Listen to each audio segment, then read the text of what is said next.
Picture this. A rich man in a spotless coat stands in front of 30 coal-stained kids, holding up one bar of chocolate. He asks them one simple question. What is this? Easy, right?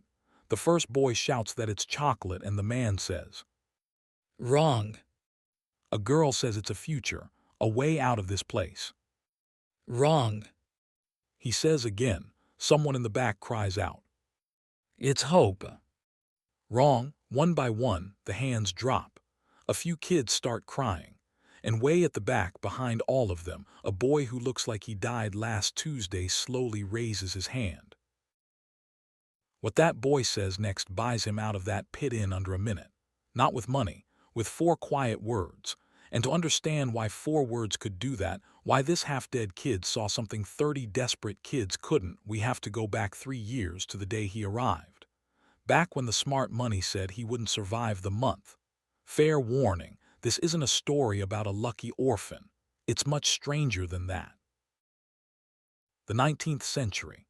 The age of magic and industry, and for once that's not a poetic exaggeration. Airships crossed the sky. Railroads stitched continents together. Cities glowed all night, and everyone with a newspaper called it the golden age of mankind, which was true, if you were standing in the right place. Because golden ages have a basement. Somebody has to dig the gold. And this story starts in it. A mining village so far from everything, it never even got a name. The village ran on orphans. Here's how the pipeline worked. The state fed you until you turned 14, then sold you to the mines and called it employment. Illegal completely. Did anyone care? Take a guess. After a few months down there, the kids all looked the same, coal-black faces, gray eyes, thin arms. Less like children, more like spare parts shaped like children. Worked until something broke. And when a part broke down here, nobody sent a repairman. Oliver was the smallest one there. Pale as a candle even under the coal dust, thin enough that a strong wind counted as a threat. When he arrived, the older kids took one look at him and started a betting pool, not on whether he'd die, on which week. Betting on a kid's funeral. Charming place, right? Even the supervisor cut his food down, figuring it'd be wasted on him. And to be fair to all of them, he really did look the part. Sure enough, one weekend the fever got him, bad. He was burning so hot the other kids joked you could warm your hands off him and he could barely pull in a breath. The adults didn't call a doctor, they picked a burial spot, cheaper that way. And then Oliver just got better, sat up one morning like nothing had happened. Meanwhile, 3 boys who'd been perfectly healthy the day before went down with the same fever. They didn't sit up. It kept happening. Any bully who made Oliver his hobby got sick within the month, the kind of sick you don't come back from. The guard dog, a beast that scared grown men, flattened itself against the wall whenever Oliver walked past. Even the rats cleared out of whatever corner he slept in. Rats. The animals famous for surviving everything drew the line at sleeping near Oliver. So the whole mine reached the same conclusion, cursed. Don't touch him, don't talk to him, don't be near him. And Oliver didn't mind being avoided. Not because he was brave, because he genuinely felt nothing about it. No loneliness, no anger. In his whole life, this boy had never once felt joy or hope or even proper fear. The only thing running inside him was a quiet, stubborn engine that said, survive today. He'd figured out early that around here, hope wasn't just useless, it was poison. Kids who dreamed about leaving broke faster than kids who didn't. Remember this emptiness. It's not a side detail. It's the key to everything that's coming. 3 years and 4 months in, the alarm went off in the middle of a shift. Wrong time for it.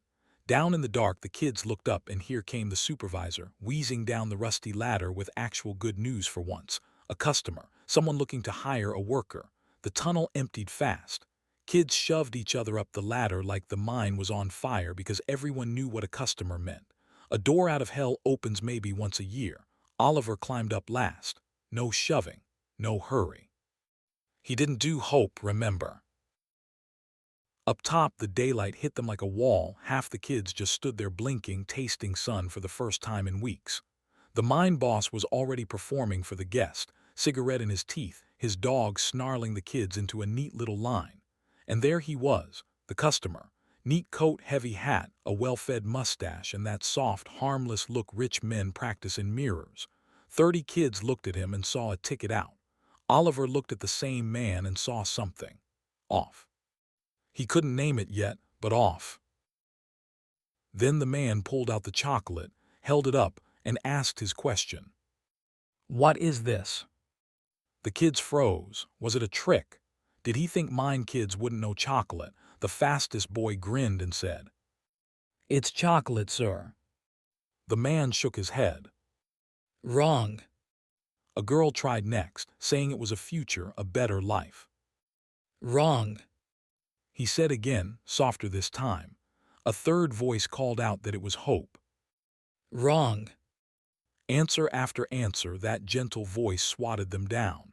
Hands sank. Some kids cried, and honestly, who could blame them? They weren't wrong about the chocolate. They were just playing a different game than he was. Because here's what nobody else in that yard could see. Oliver wasn't looking at the chocolate at all. He was looking at the man's fingertips, where a thread of black light was curling, slow and deliberate, into a perfect ring. The black glow itself wasn't new to Oliver. He'd seen it his entire life, hanging around people like smoke, flaring when they were angry, trembling when they were scared. He'd always assumed everyone saw it, but shaping it, bending it into a clean, deliberate circle, like wire around a finger. 14 years, and he'd never seen anyone do that. So while 30 kids competed to guess what a rich man wanted to hear, one quiet hand rose at the back. The man tilted his head and asked, And you, what does this look like to you? Oliver answered. A circle, sir. Silence. You could hear the dog stop growling. The man leaned in a little. A circle, not a square. A circle. Oliver said. How are you making it, sir? And the man, who had spent the whole afternoon looking politely disappointed, smiled like a fisherman feeling the line go tight. The deal took minutes. A heavy pouch changed hands, and the site boss didn't ask a single question a guardian is supposed to ask. Shocking, I know. The other kids filed back down into the dark, crying about how unfair it was, and look, they were right. It was unfair. It just wasn't random. As for Oliver, he walked out of that mine the same way he'd lived in it. No smile, no tears, no goodbye. The kids who'd bet on his funeral watched him go, still waiting on that payout, presumably. On the road, a normal orphan would have been busy bowing and thanking his new master. Oliver skipped all of it. He just raised his own finger, frowned at it, and a bead of black light gathered there, wobbled and bent itself into a shaky little ring. He'd watched the trick exactly once. The man stops dead in the road. He looks at this half-starved boy properly and asks, Since when could you do that? Just now, sir. Oliver says. But I've always seen the light. The man smiles. My name is Joseph, a great black wizard. His words, by the way. And from today, your teacher, serve me. And that's how Oliver was bought for the price of a good horse. Next stop, a cozy little inn where guests check in and have a habit of not checking out. When we left Oliver, he'd just been bought for the price of a good horse, and honestly, he didn't seem bothered. While the two of them walked down the empty country road, the boy discovered the first toy of his life, that bead of black light above his finger. By afternoon, he could bend it into triangles, then stars, then a ring of linked circles, then a tiny human figure that waved when he waved. Most beginners burn out in minutes. Oliver had been at it for hours, eyes half closed, completely gone from the world. Is it fun? Joseph asked without turning around. Yes. Oliver said. It changes into anything. It's amazing. Flat voice, gloomy face, and underneath all of that, real happiness, possibly the first he had ever felt. On that gray little face, it looked almost out of place, like sunlight in a cellar. Now, you'd expect a wizard to warn his new apprentice about playing with strange forces. Joseph just smiled to himself and kept walking, which tells you something about Joseph if you're paying attention. It isn't black light. Joseph said as they walked. What you're holding is emotion, anger, sadness, hatred. Feelings are energy, they leak out of the soul the way heat leaks out of a fire. Black magic is simply the craft of catching that heat and putting it to work. He explained it the way a butcher explains knives. Calm, practical, a little too comfortable with the subject. Where exactly a gentleman learns to talk about hatred as fuel, that question can wait. It won't wait long. But here's the amusing part. Joseph went on. Your own emotions are small, weak honestly, barely a candle. Oliver said nothing. And it does not matter at all, because you can use other people's. Remember that emptiness I told you about back in the mine? The one that kept Oliver alive. Turns out it wasn't a defect. In this craft, it was a qualification. For the first time in 14 years, Oliver's dead eyes caught the light like a corpse deciding, on reflection, to come back. His head started moving on its own. If the light could be a shape, it could be a tool. A pickaxe like the one in the mine, a kitchen cleaver. And why stop at copying things that already exist? Something new. Something nobody had ever made. No one taught him to think that way. His instincts simply told him it was possible, the way birds know south. Somewhere on that quiet road, a bud that had stayed closed for 14 years began to open. Whether that's beautiful or terrifying, we'll get to that. Teach me more. Oliver asked. Black magic. Joseph paused one beat too long, and Oliver caught it, of course. He had spent his whole life reading the light around people. It flickers when they're angry, waves when they're sad, trembles when they're scared. Joseph's light said, "This man wants obedience first." So Oliver bowed his head and became the perfect, quiet, grateful servant, exactly the kind Joseph wanted. Two people on one road, each quietly certain he was the one holding the leash. Night came down fast and the road filled up with dark. Then a light. One lonely inn, glowing yellow in the middle of nowhere, like a candle set out on an empty table. Well, we're lucky. Joseph said. To stumble on an inn all the way out here. Lucky, sure. Write that word down, we're coming back to it. Out here, nothing kind waits beside the road after dark. They walked toward the warm glow anyway, and the warm glow was very, very glad to see them. The innkeeper met them at the door, already bowing. A big, middle-aged man rubbing his hands together with the practiced warmth of a salesman. Welcome, welcome, sir. A room, of course, and you must eat. In the dining hall, a few travelers were working through dinner, and the food looked genuinely incredible. Fresh bread, steaming stew, cheese, steamed meat in an inn at the end of the world. A sales strategy. The owner explained proudly. We're so remote, sir. Good food is how we keep guests coming back. Could we take dinner in our room? Joseph asked. I prefer to eat quietly. I'll pay extra, of course. And there it was, a twitch.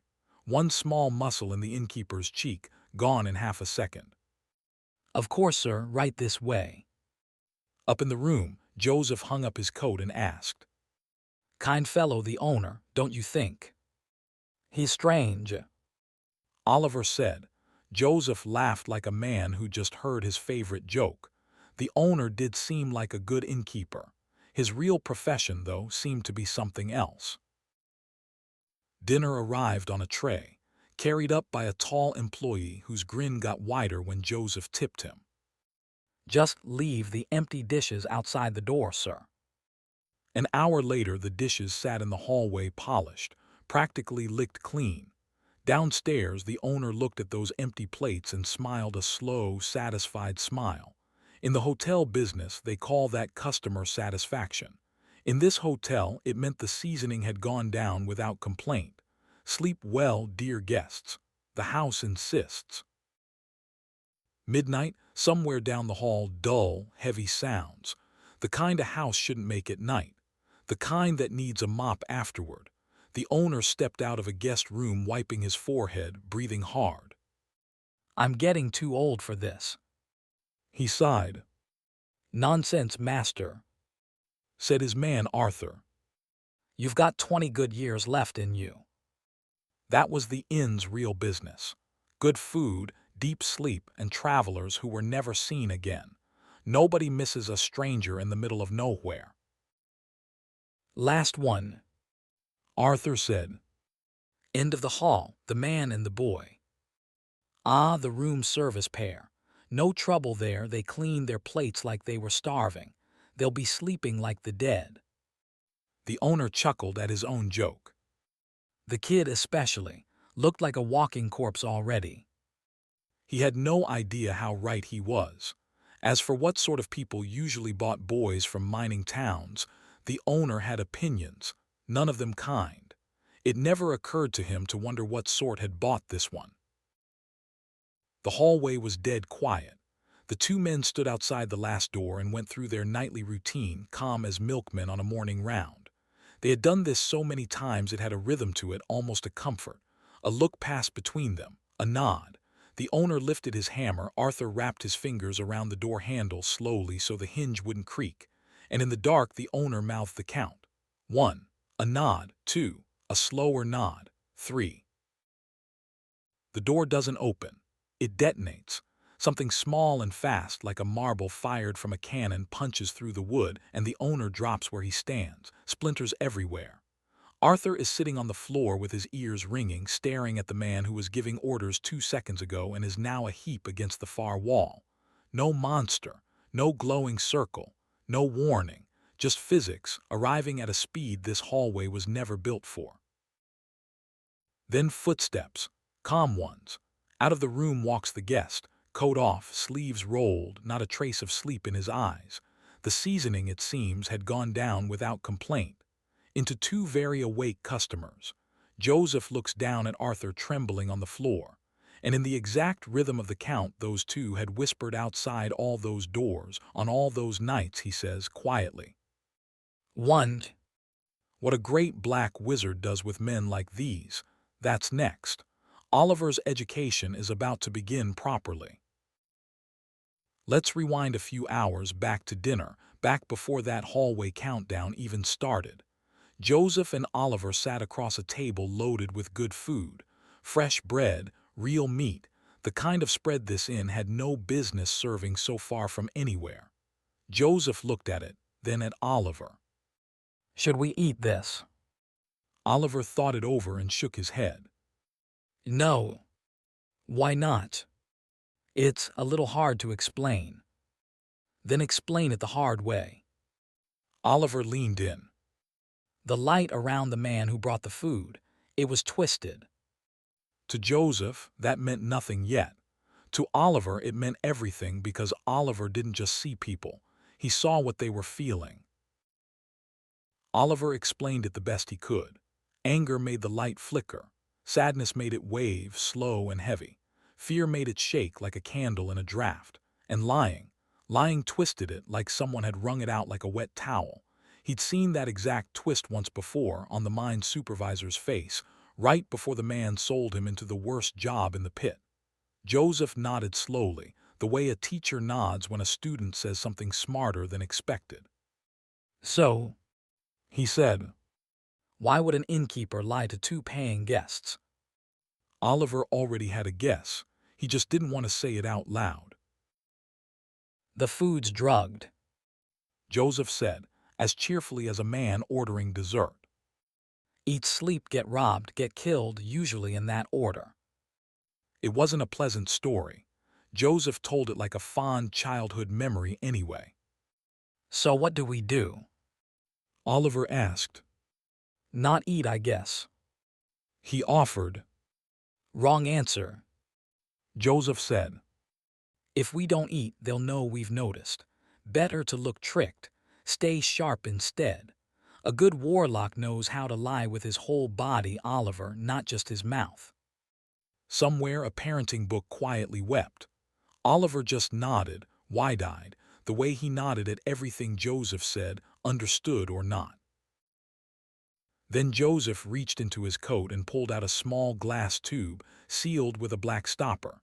Inside, a black liquid thick as tar, moving like it was alive. Is that emotions? Oliver asked, sitting up straighter for the first time all evening. Condensed. Joseph said and popped the stopper.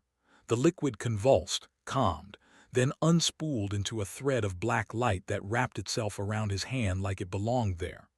Oliver didn't just watch this part. Something in him understood it instantly, the theory, the mechanism, the trick of it. The same way a person understands walking without ever once studying the muscles involved. Come out, eater. Joseph whispered. The light spun, gathered, swelled into a sphere the size of a human head. Oliver reached toward it, the way a toddler reaches for fire, because nobody's told him yet that fire bites back. It nearly did. One side of the sphere split open into a mouth full of crooked teeth and a tongue the size of a dinner plate. A scavenger I made. Joseph said. Wasn't built for this, but eat. And it did, all of it.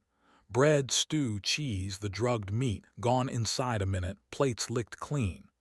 Oliver decided without much debate that this was the best thing he had ever seen. Stay awake tonight. Joseph told him. You might see something interesting.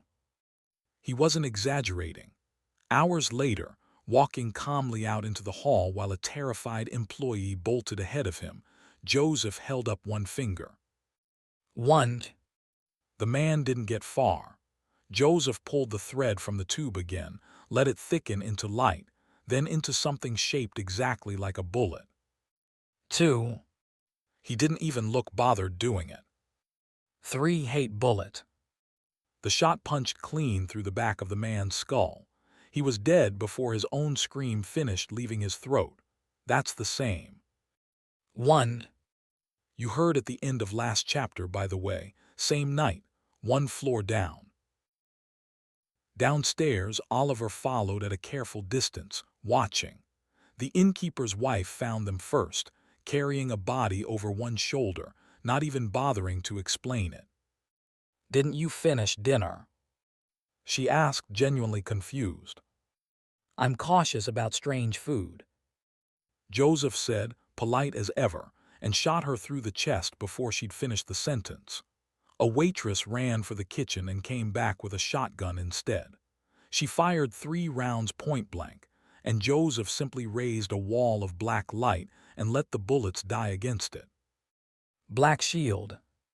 He said, almost bored, then just as bored. Hate bullet. She went down before she understood she'd already lost. One employee is left, a big man with a butcher's knife, light flickering off him harder than anything Oliver has ever read on a person before. He should be terrified. Oliver checks, nope, not even close. Happy if anything. He raises his hand the way he's seen Joseph do it and simply reaches. The man's rage comes to him like static gathering before a storm. Nobody taught Oliver this, the same way nobody teaches a person how to walk. He shapes it, aims it. Hate bullet. The shot punches a fist-sized hole through the man's chest. Silence.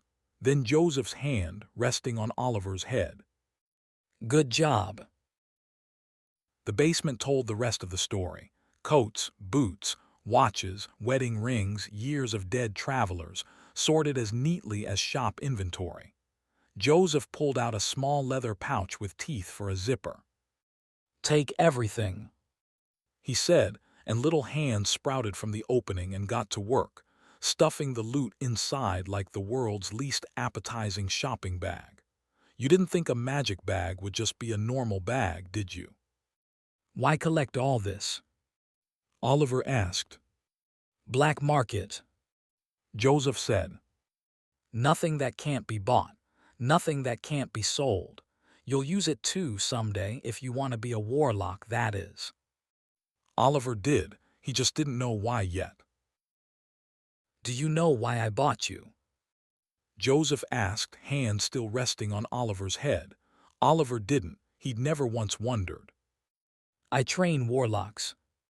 Joseph said. Talented ones. Out there, the world doesn't forgive weak warlocks. The only way to survive it is to get strong. So I gather talent and I make it stronger. Oliver nodded along, understanding maybe half of it. And nothing in this world is free. Joseph went on. Not kindness, not cruelty. Everything gets paid for. I don't have money. Oliver said. I don't want money. Said Joseph. I want loyalty to your teacher, to your master. Oliver read the light around him, plain, simple want, nothing hidden about it for once. He bowed his head anyway. I will obey the master. Oliver didn't sleep. Not 1 minute, not since leaving the inn. His body wasn't tired, his head just wouldn't stop. Over and over he replayed it. The moment he'd raised his hand and shot his very first hate bullet clean through a man's chest. It felt like flying. It also, if he was honest, felt a little sick. Because thinking it over calmly in the dark, he was sure he could have done it better. Faster. More than one bullet at a time if he just stayed calm instead of getting swept up in the moment. In his head, he ran the shot again. And again. Getting a little better each time, at least in his imagination. He wanted to try it for real. Badly. Only one thing stopped him, Joseph's voice, still echoing from earlier that night. Don't practice black magic without my permission. Why not, master? Oliver had asked. People can't see the shapes emotions make in your head, but a cast spell, that they can see, and I'd rather not attract attention this close to home. Then quieter. Besides, a real warlock never burns his own emotions for fuel. They're limited. Spend them carelessly, and eventually there's nothing left in there at all. So Oliver obeyed on the surface at least, and did all his practicing in his head instead, where nobody, not even Joseph, could tell him no. Dawn came gray, then blue. Joseph stretched and sat up. Sleeping outdoors isn't so bad, is it? Wait, you didn't sleep at all, did you? He studied Oliver's pale face, the dark circles gone a shade darker. Excited or just built wrong. Either way, don't expect a piggyback ride when you collapse. Sorry, master, I was excited about arriving. Oliver said, which was, unusually for him, the complete truth. Joseph shrugged it off, then wandered to a nearby stream to wash up, finishing with a mouthful of cleanser and a noise so wet and guttural it belonged nowhere near polite company. A great black wizard, also, apparently, a menace to the local wildlife. Am I the only talented one you found? Oliver asked. Please, I've met plenty of talented kids. Joseph said, and for half a second his light flickered, the particular stagger Oliver now recognized as a half-truth. Interesting. Not all of them, obviously. You know how it works if you're from an orphanage. I'll behave, master. Good, because you're the newest recruit, and rank matters a great deal where we're going. It wasn't so different from the mine, Oliver thought. Newcomers always got the worst bunk and the worst work, until they either got strong or got close to someone who was. They walked until the trees thinned, and a city smell replaced the woods. That's Wineham, Joseph said. Oliver's eyes went wide not from the buildings but from the people. Hundreds of them, each one trailing a different color of feeling, mostly ugly ones. How does it look? Joseph asked. Lively, Oliver said, watching clouds of irritation and anger and resentment drift over the crowd like weather. Sure, if you squint. Half the factories here are moving to Landa soon, explains the mood. Oliver didn't fully understand the economics. He understood the feeling well enough, though. He'd been swimming in worse his whole life. The factory waiting for them was a leaning, shabby thing on the edge of town, with a smiling cartoon pig and a string of painted sausages for a sign. Is this it? Oliver asked. Officially, an unremarkable sausage factory. Joseph said. Unofficially, our family's home. Inside, spoiled meat, a grinder the size of a doorway, carts of mystery mints, and a handful of workers who looked older than Oliver but were, Joseph mentioned, barely into their 20s. The moment they spotted Joseph, every one of them dropped what they were doing and bowed, like their lives depended on looking pleased about it. New family member. Joseph said, giving Oliver a light push forward. Teach him the rules. The workers smiled, warm and instant, the way people smile when a boss is watching. Of course, master. We'll take good care of him. Satisfied, Joseph turned and walked off without so much as a backward glance. The same casual way he delivered Oliver here in the first place, like dropping off a parcel. And just like that, Oliver stood alone in a room full of strangers who stopped smiling exactly 1 second after Joseph was out of sight. One of them looked Oliver up and down, unimpressed. What, you need an invitation? Get to work. Nobody explained what the work actually was. Nobody offered to show him where anything went, or introduced themselves, or cared much either way. Oliver just watched, worked out the pattern from whoever was nearest and copied it, which, it turned out, was one of the few things he'd always been naturally good at. And so began Oliver's brand new life. Same walls as the mine, just a different flavor of misery. A week in, and Oliver had already settled into the rhythm mornings that started with someone banging a ruined frying pan like a church bell, a supervisor screaming at anyone slow to get up. Bread and soup for breakfast, better than the watery nothing he'd had in the mine. Sausage work all day, which barely registered against years of hauling coal in the dark.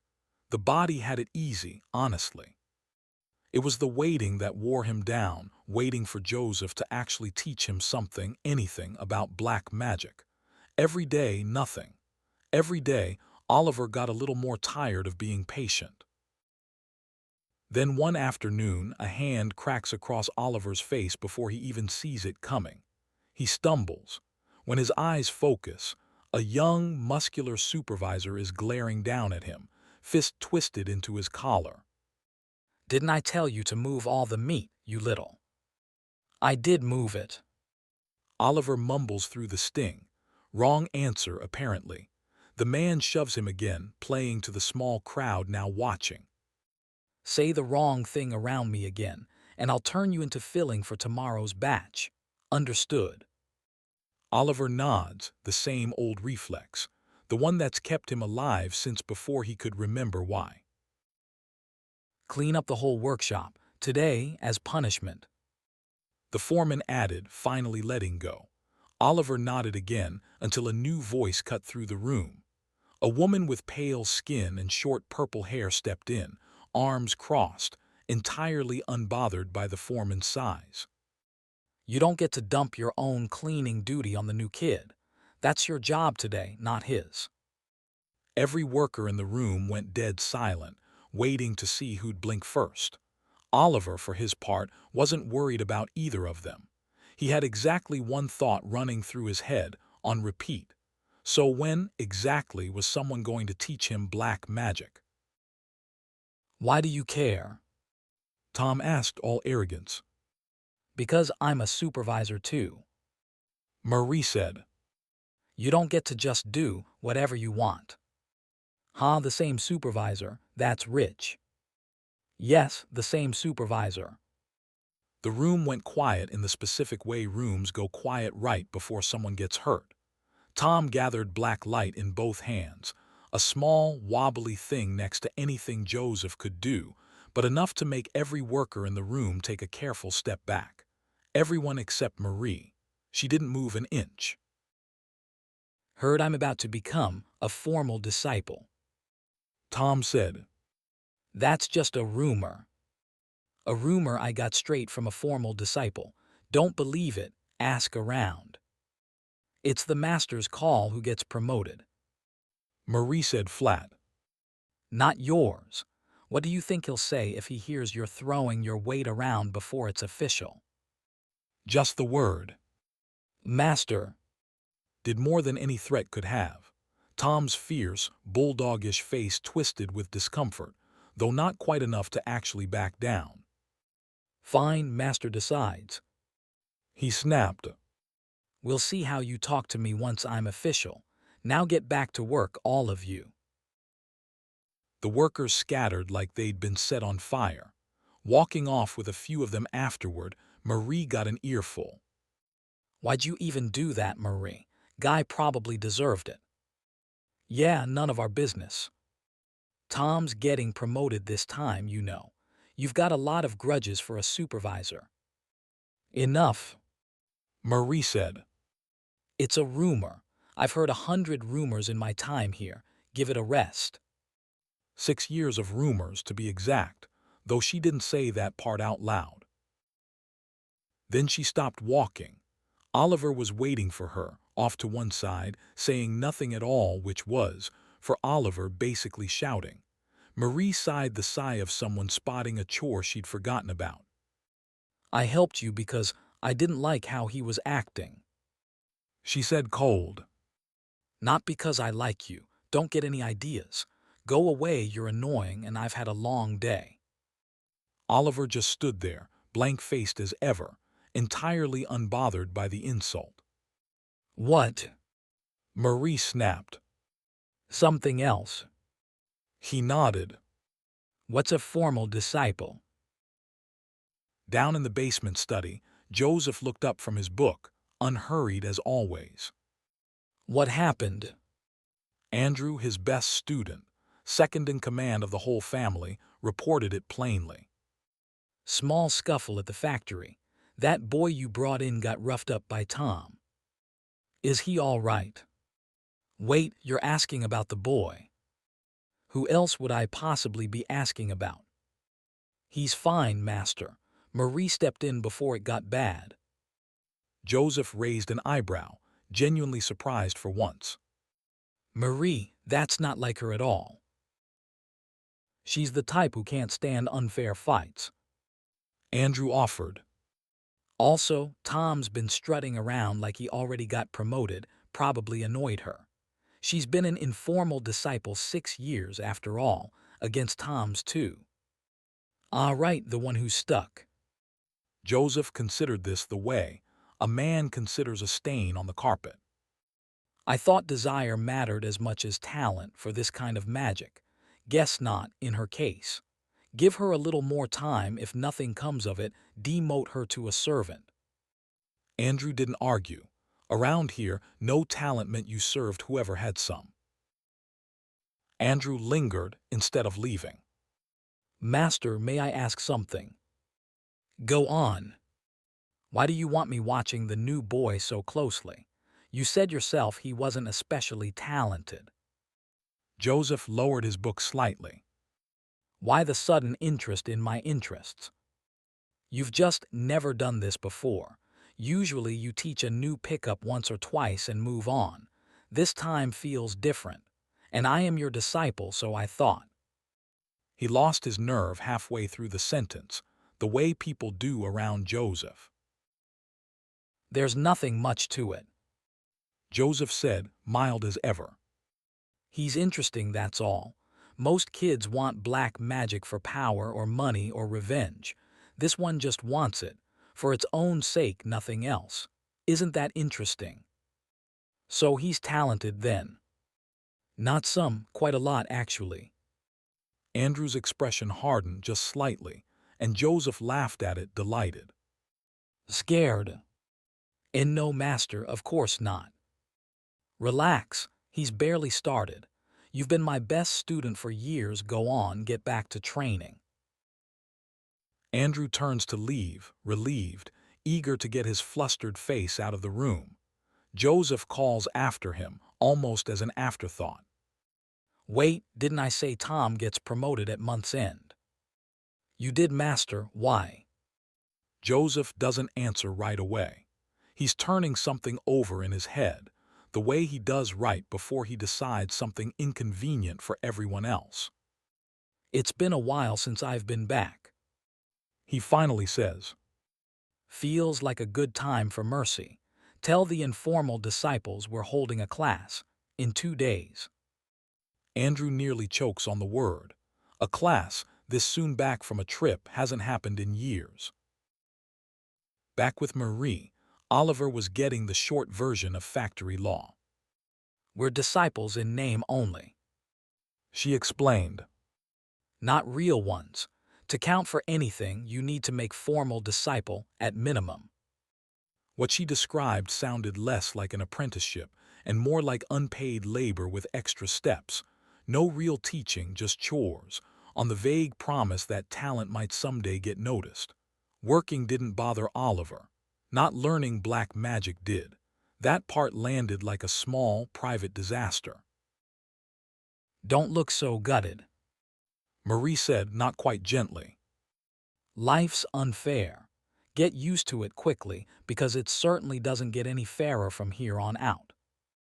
Not that she could actually tell if he was gutted. Oliver's face did one thing, permanently, corpse flat regardless of what was underneath it all. Still, something in him settled. So how do I become a formal disciple? He asked. That Tom guy said he's about to be one. Marie's expression soured instantly at the name. You need to show real skill in class, which only happens every few months. She said. It's not fast. It's not easy. Don't get your hopes up after just 1 week here. What skill exactly? Hate bullet, black shield, the basics mostly.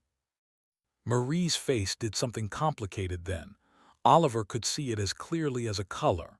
Admiration, envy, and old, gnawing impatience, all tangled together in one expression.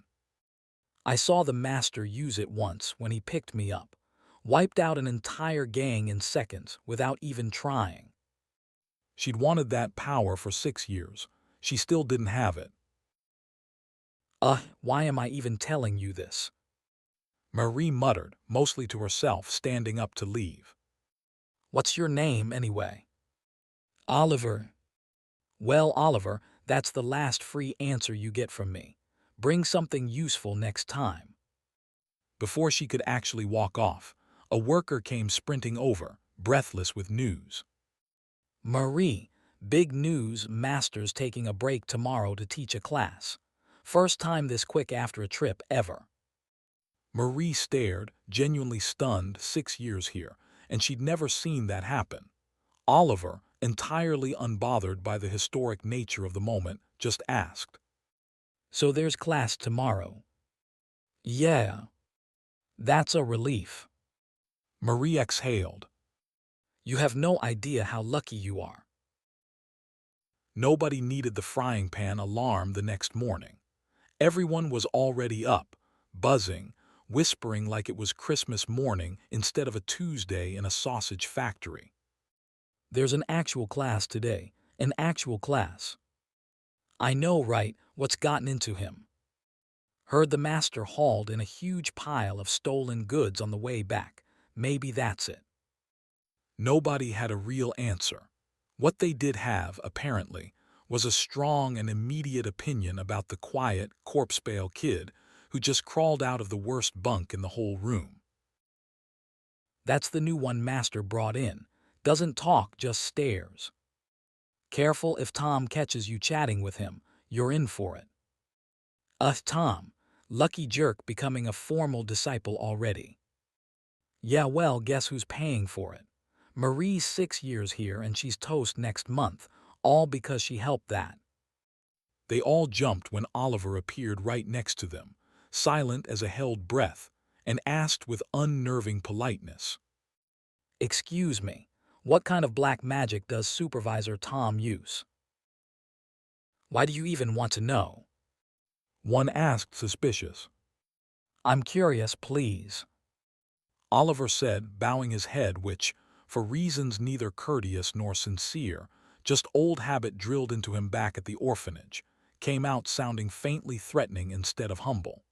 Flattered anyway, the older kid caved fast. Fine, listen up since you asked nicely. 2 things make a warlock, seeing emotions and handling them. He raised a shaky hand and produced a lumpy, wobbling black circle. Took me months this. Bet you can't even manage that much.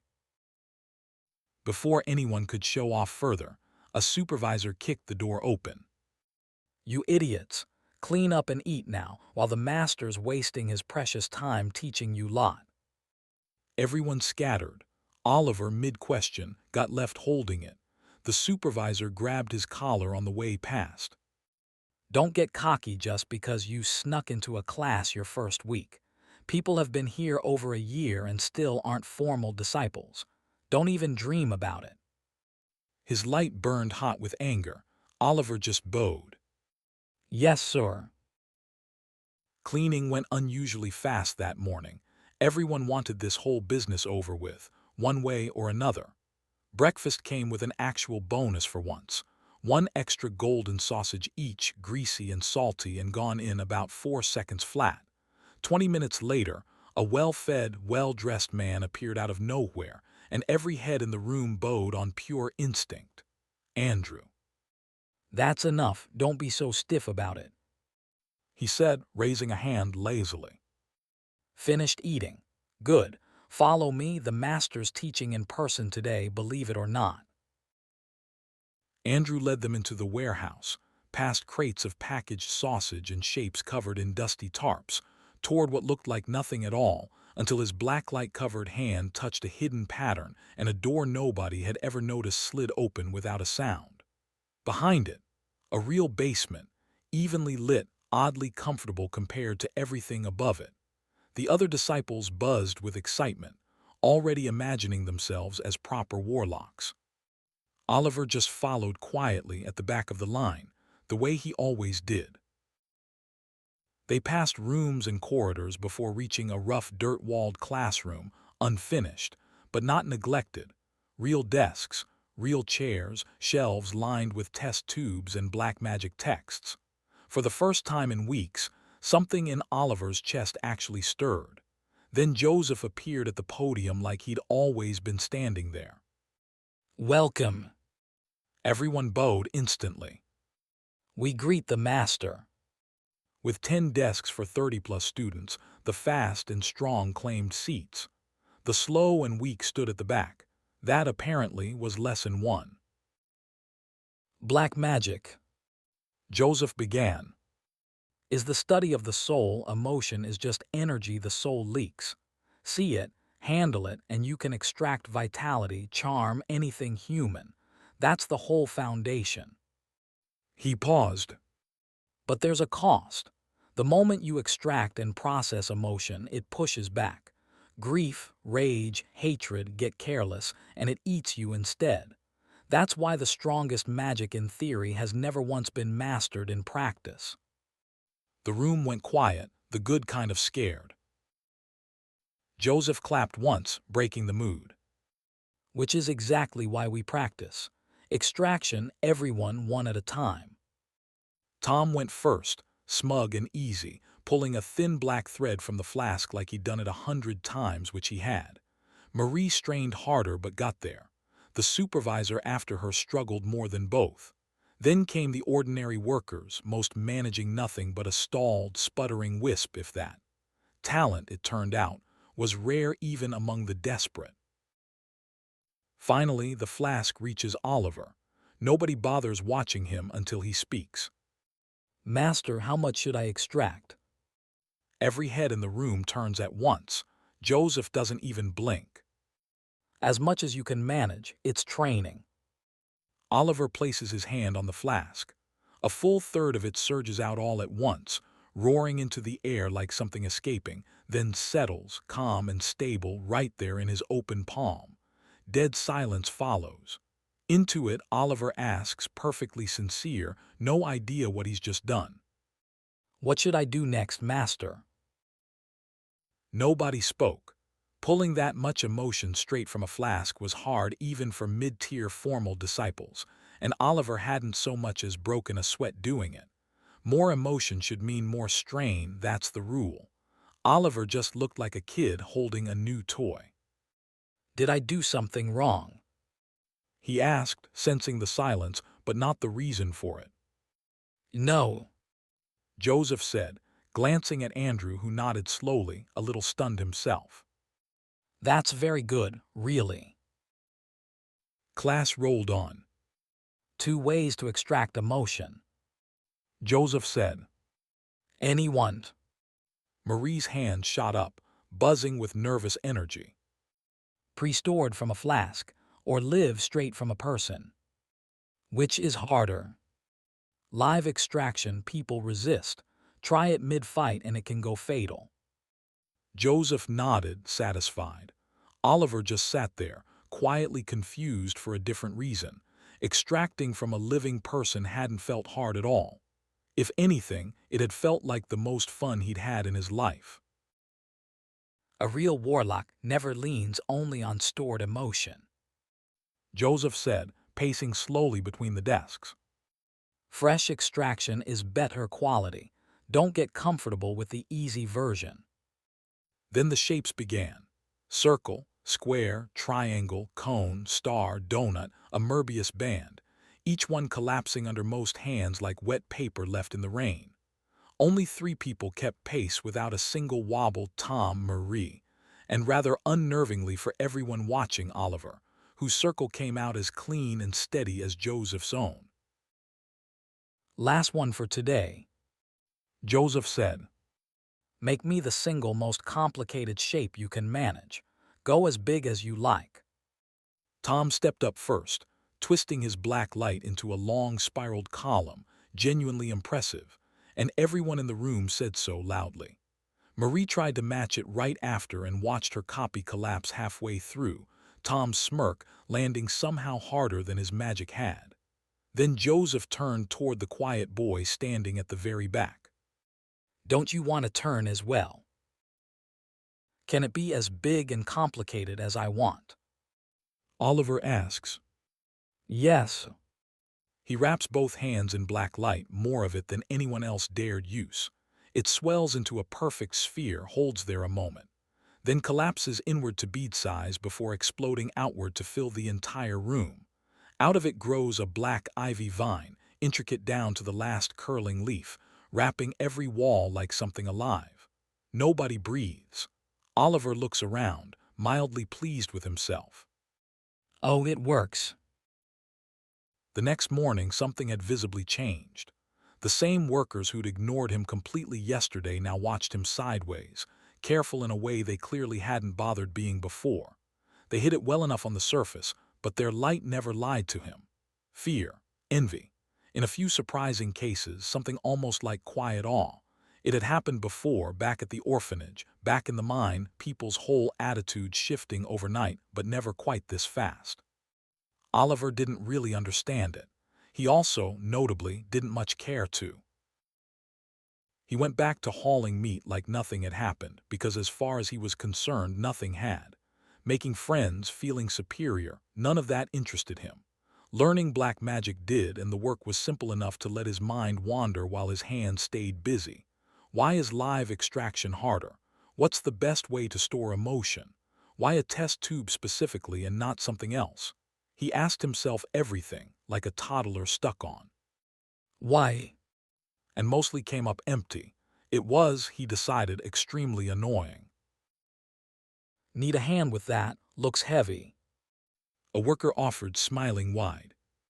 Why? Oliver asked, genuinely curious, not suspicious at all, at least not yet. Well, it's easier with 2 people carrying it. And you know, we're colleagues. The word landed wrong somehow. Oliver studied the light coiling around the man, warm smile on the outside, something twisted and snake-thin underneath it. He'd seen that exact shape before on the orphanage director, the mine supervisor, the innkeeper. He just couldn't work out yet what this particular one wanted from him. Andrew watched from a distance, radiating something between irritation and open hostility. New faces Oliver didn't recognize watched too, wary as guard dogs. He felt for the first time like a stray that had wandered into someone else's territory. He tried Marie next, hoping, but her face soured on sight, jealousy and anger and something anxious swirling thick around her.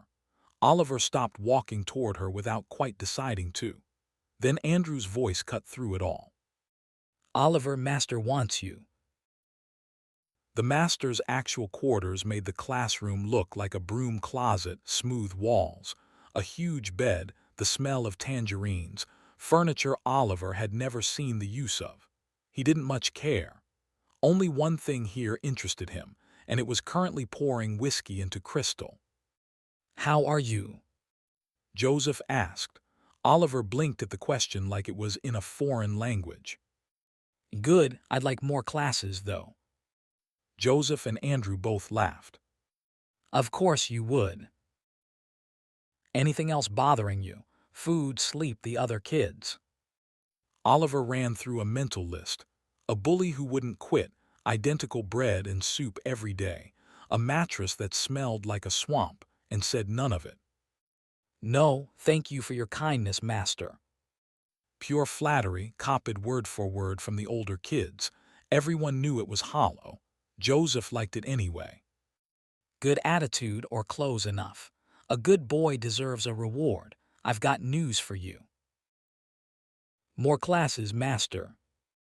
Oliver asked, hopeful in the only way his face was actually capable of, which was not visibly at all, not even a little. No. Joseph said, smiling like a man about to ruin somebody's entire week without lifting a finger himself. Better than that. A chance to become a formal disciple.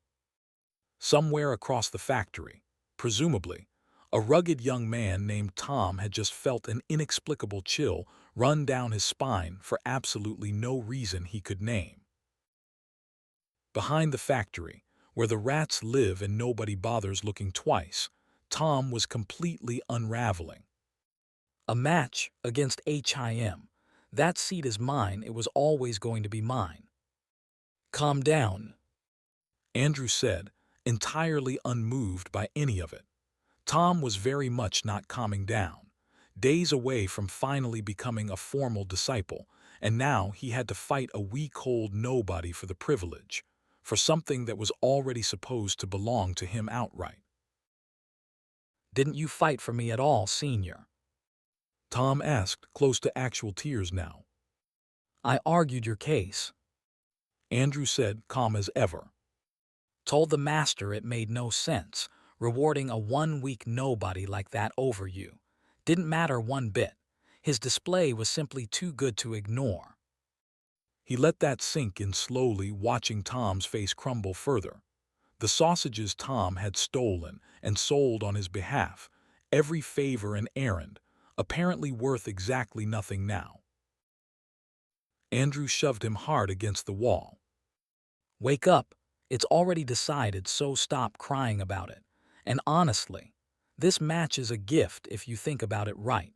Talent like that, even if you made formal disciple today, he'd replace you within the year anyway. Better to remove the problem now while you're still officially allowed to. Tom's expression darkened, calculating now instead of despairing outright. An opportunity. An opportunity. Andrew agreed, satisfied, exactly like a man closing a very profitable sale. Andrew produced 2 small glass bottles, black light churning violently inside each. He's only had a weak basics at best, hate bullet and a shield. This is my own work. Las bomb, throw it, and it's over before he understands what happened. What if someone notices? Make it look like an accident. Win the match, and I'll personally see you promoted, senior disciple, maybe higher. Tom's eyes went wide at the number. Real wages, real standing, an actual way out. Tom took the bottles like a drowning man taking a lifeline, already picturing himself somewhere far better than this filthy alley. Andrew watched him walk off with something close to fondness, the very specific fondness reserved for tools that work exactly as intended, no more and no less. People really were easy to manage, he thought idly. The dumber they were, the easier. He'd have a tidy story ready either way this ended, and either way it would end with him looking perfectly clean. The last day of May, meant to be Tom's coronation as formal disciple, became a duel instead, prize and all. The seat itself, freshly vacant after another disciple's death by food poisoning. A crowd gathered, bored senior disciples treating it as entertainment, informal disciples openly hoping for Tom's downfall. Tom, sweating, kept 2 glass bottles hidden in his pocket. Oliver stood across from him, wearing the same blank face he wore for everything, entirely unaware of how much was riding on this for anyone but him. No speech is needed between the two of you. Prove your worth with force. Begin the match. Joseph said, sounding faintly bored by the whole affair. Tom opened immediately with a hate bullet. Oliver blocked it with a small, basic shield, nothing fancy about it. Good, Tom thought, relieved. He's clearly had no real time to train properly. He kept firing again and again, growing more confident this would end fast and clean. Oliver just kept blocking, giving nothing back, seemingly content to simply absorb the beating. A voice arrived suddenly in Tom's head, Andrew's telepathy, calm and clipped. "Careful, you're burning through your emotion fast." Tom checked his test tube, barely a third left after all that constant firing. Oliver, meanwhile, looked exactly as fresh as he had when they'd started, no injury, no visible strain, the same flat expression the whole way through. That's when it finally hit Tom. Oliver hadn't been struggling to survive this at all. He'd been humoring him the entire time, like an adult letting a child win a game that was never remotely close. Rage managed to do what plain fear never could. It actually moved him. Tom smashed the first bottle open against his palm. Let's see you just walk away from this one. Las bomb. The explosion rocked the entire basement, knocking nearby spectators flat onto the floor, gasps and genuine, all rippling fast through the crowd. Tom smiled wide, certain he'd finally made his mark on everyone watching him, right up until the smoke cleared and Oliver was still standing there, completely unbothered by any of it. Tom throws the second bottle in a blind panic. Oliver shoots it out of the air with a single hate bullet. The blast throws Tom backward this time, hard. Thump, thump, thump. His own heart pounding a question he can't answer. Why is this happening today, of all days, the day he was supposed to eat a real meal, start real training, finally leave the gutter behind? Are you all right? Oliver asks, walking closer, and somehow that's the most frightening thing Tom's heard all match. Please, somebody help me. Tom said, and found nothing but cold, quietly entertained eyes looking back at him. The exact same look the streets used to give him back before any of this. Fury rose up in its place instead, raw and completely useless to him now. Oliver reached out calmly and began pulling that fury straight out of him, as easy and unhurried as picking fruit off a low branch. This is Las bomb, right? He asked, already reshaping Tom's own rage into a fist-sized copy of the very weapon meant to kill him. Aren't you going to defend yourself? Oliver asked, almost politely. Tom threw up a shield on pure animal instinct, praying hard to whatever might possibly be listening to him. Las bullet. Oliver said, quiet and unhurried. The bullet, built entirely from Tom's own hatred, punched straight through the shield, straight through Tom, and detonated somewhere deep inside him.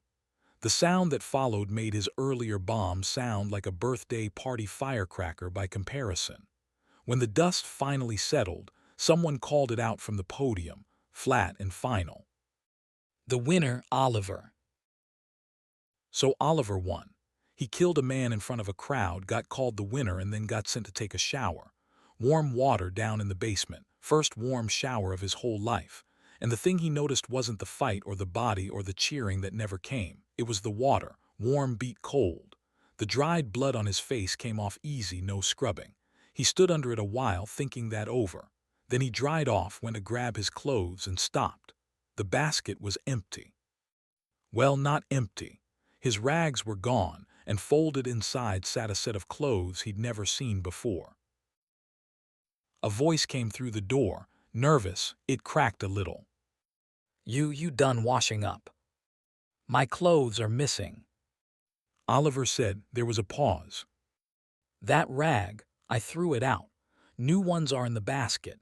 Even a low-level disciple has to think of the master's face, have some dignity. A beat. Why, was it an important outfit? No. Oliver said. A long breath of relief hissed through the door. Oliver looked at the folded clothes again. He didn't know what dignity was, but the shirt was clean, so he put it on. White shirt, jeans with suspenders, a black jacket a size too big. Best clothes he'd ever worn. He didn't care, but you'd care, so I'm telling you. Outside the door stood a young man about 5 years older, all stiff and careful. Scared, actually. Oliver could see it plain as a lamp. He didn't know why and didn't ask. The young man led him down a hallway to a real dormitory. 10 iron beds, cabinets, little desks for keeping things in.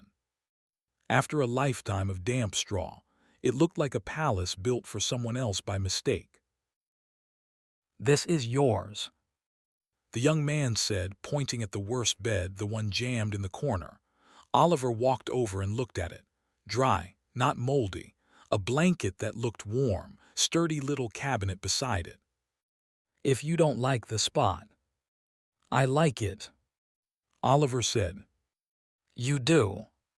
Yes, thank you. The young man let out a breath, like he'd been holding it since they met. Then he worked up his nerve and tried again. So, let me tell you the rules. Rules? Oliver's ears pricked up. There'd been rules at the orphanage, rules at the mine. Break them and you got beaten or thrown out. He listened hard, but these rules were small. Clean the classrooms every morning, the labs, the study. Run errands for the seniors. Help with experiments, that was it. And then the part that landed wrong. Junior disciples only got a class once every 2 weeks, sometimes once a month. Mostly you studied on your own. Oliver had thought he'd learn something new every single day. His face didn't move, but something behind it went flat and cold. Master's busy. The young man added, softer now. Teaching seniors, running the business. And don't work too hard. Oliver tilted his head. Why? The young man opened his mouth, closed it. Just don't worry about it. He pointed at the drawer instead. Check that. There's a notebook and a pencil in there. If they're missing, you won't get more till the next handout. Oliver opened it, an old yellow notebook, a pencil chewed down to a stub. Why are these here? Well, the young man said. Don't you need to write things down to learn black magic properly? Oliver looked at the pencil for a long moment. During his free time, and now he had far too much of it, Oliver went up to the factory floor. Not for a reason, or maybe one reason. The informal disciples cleaning the workshop, the ones he'd swept beside a week ago, saw him coming and dropped their eyes, bowed their heads. He was above them now. But it wasn't just respect coming off them. It was fear, and envy, and something sour underneath. He'd killed one of their own to get here, and they hadn't forgotten. Oliver didn't understand it and didn't try to. He was looking for someone. He found Marie alone behind a big rusted grinder nobody used anymore, standing very still, looking at nothing. Sad, he could see that too. Supervisor Marie. She jumped, spun, saw who it was, and her face closed like a shutter. Oliver, sir. I'd like to ask you a favor. She laughed, short and ugly. A favor.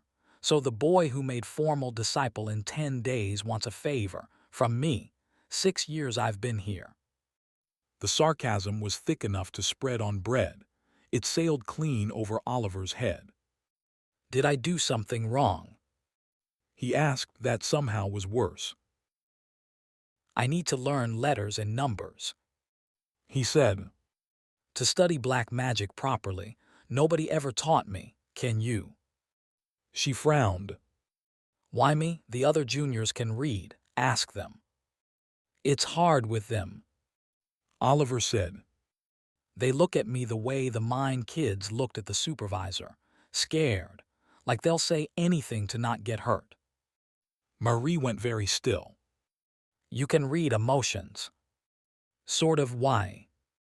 That's the second stage of the mind's eye. Since when? The beginning. She didn't shout this time. She just looked at him, and something in her face gave up. She'd always known the world was unfair. She'd just never seen it stand right in front of her, blinking. Why should I? She said, and now it came out raw. I don't know when I'll be thrown out. I don't know if I'll ever get another shot. And you want my time, the little I've got left for you. Someone who's got everything I don't. She pressed her hands to her face. Oliver waited until she was done, then calm as ever. Before you told me, next time I asked for help I should bring something. Marie looked up. If you teach me letters and numbers, Oliver said, I'll teach you too. Teach me what? Black magic. For the first time in 6 years, Marie didn't know what to say. People say you have to adapt to a new life. For Oliver, Adapt. was a big word for a small thing. Get up early. Clean the classroom, the lab, the workshop, the study. Same as before, except now there was almost nothing to do. Then breakfast after the seniors ate, sure, but sausage, ham, thick soup, warm bread every single day. Here's the strange part. The easy life bothered him. All that free time and no way to spend it. He asked the room leader when the next class was. That's up to the master. Last one was a while ago. Don't hold your breath. So Oliver held his breath anyway and waited. Fine, he thought. If there's no class, he'd teach himself. He asked about the study room, all those books, all that knowledge. The answer stopped him cold. Can't. Only the master uses the study. You don't hand valuable knowledge to just anyone. Maybe Sir Andrew's allowed in, not us. Oliver started to ask what he had to do to become a senior disciple. Then something in his gut, the old mine instinct that had kept him alive, tugged hard. Don't ask that. That question has teeth. So he swallowed it and went looking for the one person who'd actually teach him something. That's fast. Marie said. Oliver looked up from the notebook. What?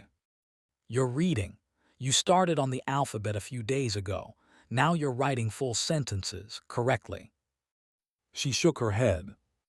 It's not normal. She meant it as high praise. Oliver wasn't pleased. Letters weren't the point. Letters were just the road, and the road wasn't the place he was trying to reach. Can you be happy standing on a road if the thing you want is still miles off? He couldn't. Marie watched his face, or the flat place where most people kept a face, and frowned. You okay? You look off. I'm a junior disciple now. He said. But I can't take classes, and I can't use the study. He said it plainly, forgetting it was a cruel thing to say to someone who might never be a junior disciple at all. Marie only shrugged. Obviously, the study's a treasure vault. You don't hand the good stuff to the low ranks. Why? She opened her mouth, closed it, hunted for small words. To make a difference. You can't treat the high and the low the same, right? Different value. Oliver's face said, very clearly, that he had not understood one word of that. So Marie tried again, slow, like she was talking to a toddler. How's life these days? Sleeping, eating. Oliver answered honestly. Clean bed, a desk, sausage, ham, and bacon every breakfast. She winced. Right, that's the whole trick. If even the informal kids got sausage every morning, why would any of us claw our way up? Why bother becoming a warlock at all? Oliver tilted his head. So, you're learning black magic to eat sausages. Marie put a hand over her face. It was a wildly disrespectful thing for an informal disciple to do to a formal one. She couldn't help it. No. She said. Nobody learns this for ham. There's a real reason. Real reason. That got his attention. She hadn't meant to answer. She answered anyway. Because it's the only hope someone like me gets. Bottom of the pile. If I become a warlock, I get strong enough that nobody looks down on me again. Oliver said nothing. He just looked at her feelings and saw she meant every word. He didn't feel sorry for her. He wasn't built that way. But the emotion itself, the shape of it, he found genuinely interesting. Like a stone with a good color. You want to be strong. Oliver said. Have you ever seen it? A warlock actually fight. Marie thought about it, then unwrapped the memory carefully, like a gift she didn't open often. Once, when the master picked me up, some tough neighborhood men were shouting, ready to swing. The master didn't even raise an eyebrow. He ended the whole thing right there on the spot. Men nobody could say a word to, done just like that. I've never forgotten it. She caught herself and looked away, embarrassed. That's enough, it's a bit much. Okay. Oliver said easily. She narrowed her eyes at how easily. So my turn to teach you. She asked. Yes. Oliver pushed the notebook aside and sat cross-legged on the floor, steady as a stone. Marie sat the same way, facing him. Excuse me a second. He said and reached out and pulled the emotion right out of her. A small knot of light gathered at his fingertips and went calm almost before it moved. His control was easy as breathing, better than intermediate disciples twice his age. He set the light gently into her cupped hands. Now hold it steady. The moment he let go, it shivered and started to come apart. Marie clenched her jaw and grabbed for it. Now shape it, cone. She shapes it. Diamond. She fights it into a diamond. Square circle again, star, donut. Faster and faster, no mercy in his voice at all. Sweat beads on her forehead. Wait, can we stop a second? It's hard. A cobweb. Oliver says. Oliver, please, The cobweb. She grits her teeth and drags the light into a clumsy web, thick lines, gaps everywhere. It starts to collapse. Then Oliver's hands close gently over hers, not taking control, just steadying, and the web holds. It's like someone catching the back of your bike the first time you ride. It's done. She breathes. Well done. Oliver said. Marie, to her own surprise, was pleased. Thanks. Relax your hands a moment. Her fingers twitched because he was still working the light through them, and what he'd built wasn't her clumsy web. It was a real one. Hundreds of fine threads, laid one over another, delicate past describing. Remember that feeling. He said. Picture it in your head when you're alone. We'll practice it next time. Then he checked his watch. He couldn't read the time yet, but he knew the little hand from the big one. The leader wants me out back. I'll go. Marie almost let him leave. Oliver, be careful. Thank you for teaching me. He looked at her. You worked hard too, supervisor. And walked off without looking back. Behind the factory, a bunch of kids were waiting. 16, 17, 19. Clothes that didn't fit or didn't match, and nobody cared because they were used to it. They were in a good mood, actually. Been ages since we went out for a collection. Master's trip pushed everything back. You think we can slip off and buy something? I want ice cream. They say it's the big thing in Landa right now. Ordinary kids planning a treat. Keep that picture in your head. You'll want it later when you find out what a collection actually is. 2 room leaders were counting heads, and the count came up one short. Who's missing? One snapped. Somebody's not taking this seriously. A collection was a chore, sure, but it was family business, and skipping it got you in real trouble. The other leader leaned in. Calm down, I know who's late. Who, which one? It's him. And just like that, the first leader's anger drained right out of his face. Because lately, when the juniors said, Him, they meant one person. The one who'd walked in off the street and made formal disciple in 10 days. The one who'd killed Tom to do it. hello. Oliver said, trudging up. Nobody yelled at him. A room leader, Peter, the nervous one, cleared his throat. Why are you late? Oliver held up his wrist. Little hand on 1, big hand on 6. That's when you said. True, but the youngest should come out early. Oh, sorry. He bowed at once. Bowing cost him nothing. He'd done it his whole life. It nearly smoothed over until a third voice cut in. Be careful next time, that's it. An intermediate disciple. A slap cracked across Peter's face. Then a boot slammed into Oliver's chest. Since when's our discipline this soft? You scared of him? Come on, we've got work. Another voice said. A second intermediate disciple stepped in and the kicking stopped. He crouched, offered Oliver a hand up. You all right? Dark brown hair. A face built to be liked. His name was Rasso, and here's the thing about Rasso, the likable part stopped exactly at the skin. Yeah, thank you. Oliver said, taking the hand. Rasso smiled, easy and warm. Tell you what, you two run with me today. Peter, you're a hard worker, and Oliver, well. The smile widened. You're the famous one. Peter bowed so fast he nearly hit his own knees. A collection ran in threes. One intermediate disciple who did the real work, 2 juniors to watch and carry things. Peter checked the kit, test tube, bag, money, masks. Everyone mask up. Rasso said. Peter handed the nicest one to Rasso and the other to Oliver.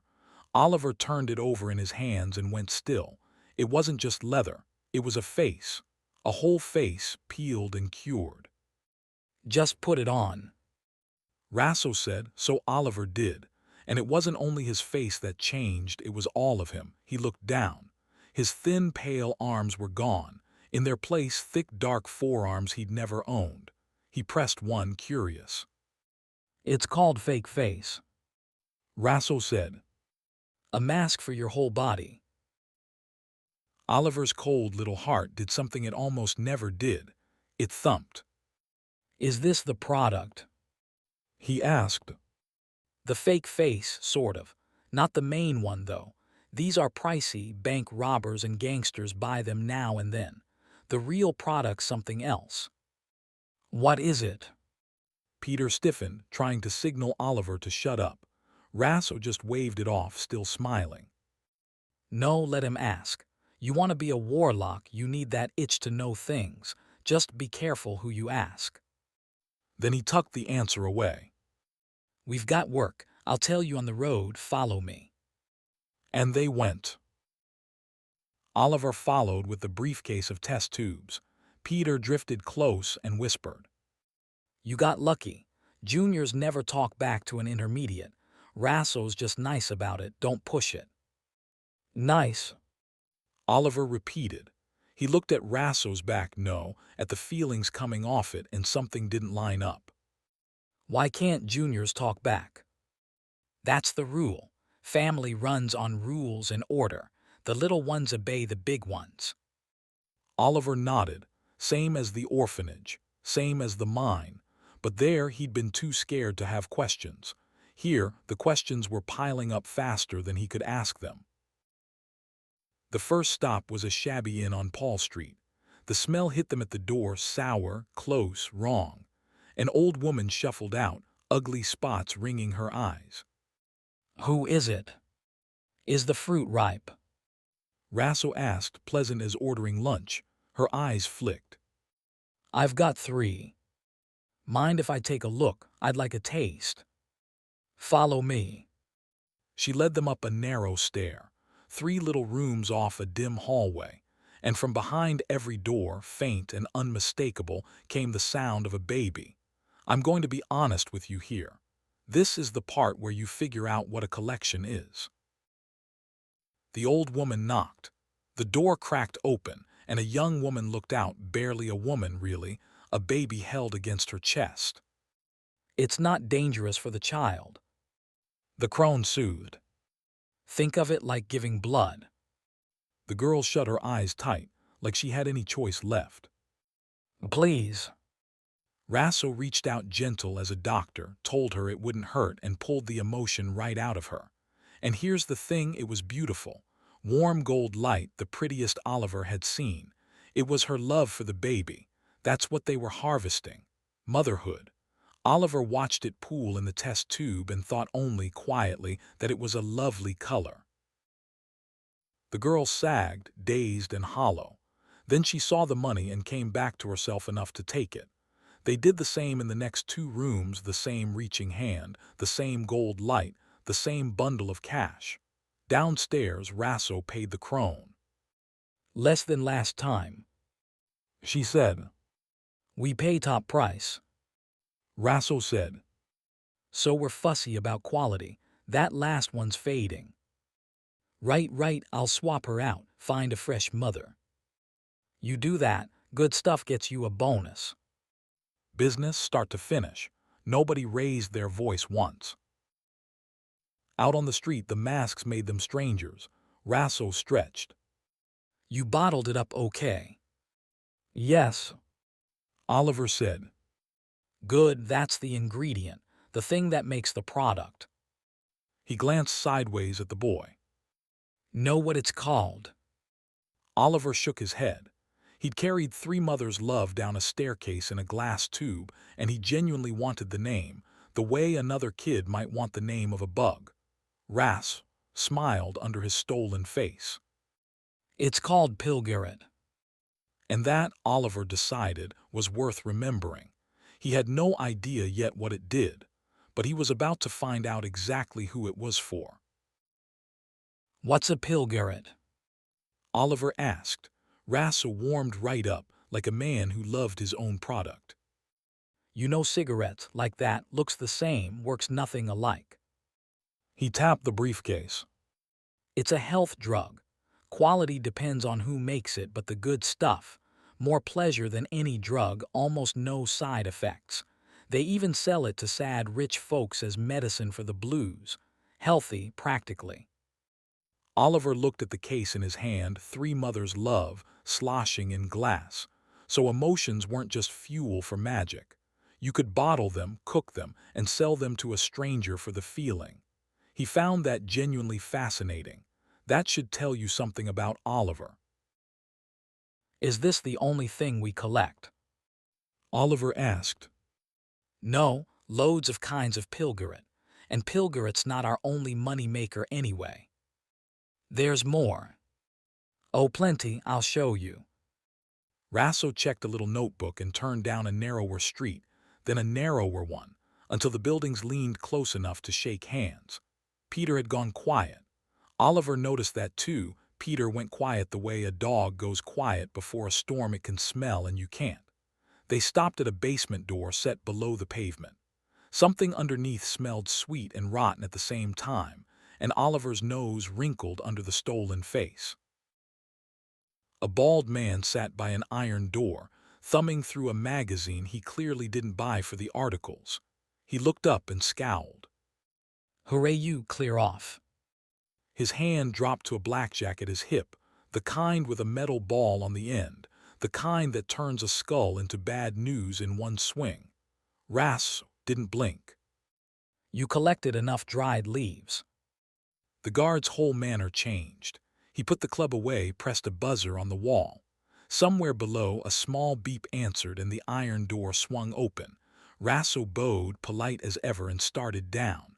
Oliver followed, filing away every word. Dried leaves. He'd remember that one too. The stairs went down into a cellar. Nothing much to see. Just that sweet, musty smell, thick enough to chew. There you are, said a man in his 50s. Half his hair had gone gray, the other half hadn't gotten the message. Gold-rimmed glasses caught the single bulb. How are you, pharmacist? Rasso said, warm as old friends. Right on time. While the two of them talked shop, Oliver leaned toward Peter. Who is he? Him, the family's big dealer. Deals with other families too, they say. Other families? Course there are, you think it's just us. Oliver hadn't thought about it at all. Now he had a great deal to think about. The pharmacist opened a door at the end of the hall. Behind it, a room like a warehouse, one white bulb, and under it people, shabby, thin, kneeling on the floor. All the dried leaves I've got. The pharmacist said. Ledger's over there, check them yourself. Oliver leaned toward Peter again. What are dried leaves? Peter answered low and quick. Debtors, people who can't pay. All they've got left is their body. So we pick the healthy ones, wipe out the debt, and take a little life force instead. Oliver opened his mouth to ask what life force was. Rasso beat him to it, moving down the line of kneeling people like a man picking fruit. This one, and everyone but him. WH what? Said the man he'd skipped over and got no answer, just rough hands hauling him out of the room. He looked back the whole way, terrified. Funny thing, the ones who got picked weren't relieved either. They looked around like cornered animals, waiting for someone to explain the rules of a game they'd already lost. Nobody did. Rasso turned to them with that warm, terrible smile and spread his hands. Hello, everyone. I can't tell you my name, personal reasons, but I've got a very good offer for you. You all owe quite a bit, don't you? A few of them nodded, watching each other. We'll clear every debt, right now today, in exchange a little life force. That word landed like a dropped plate. The pharmacist glided in, smooth from long practice. Don't be scared. You just lose some energy. Eat well, rest well, it comes back. Still they hesitated. A timid, heavy-set man raised a shaking hand. Life force, is it dangerous?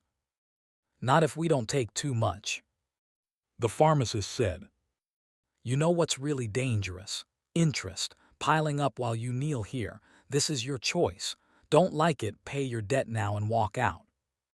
Nobody walked out, nobody could.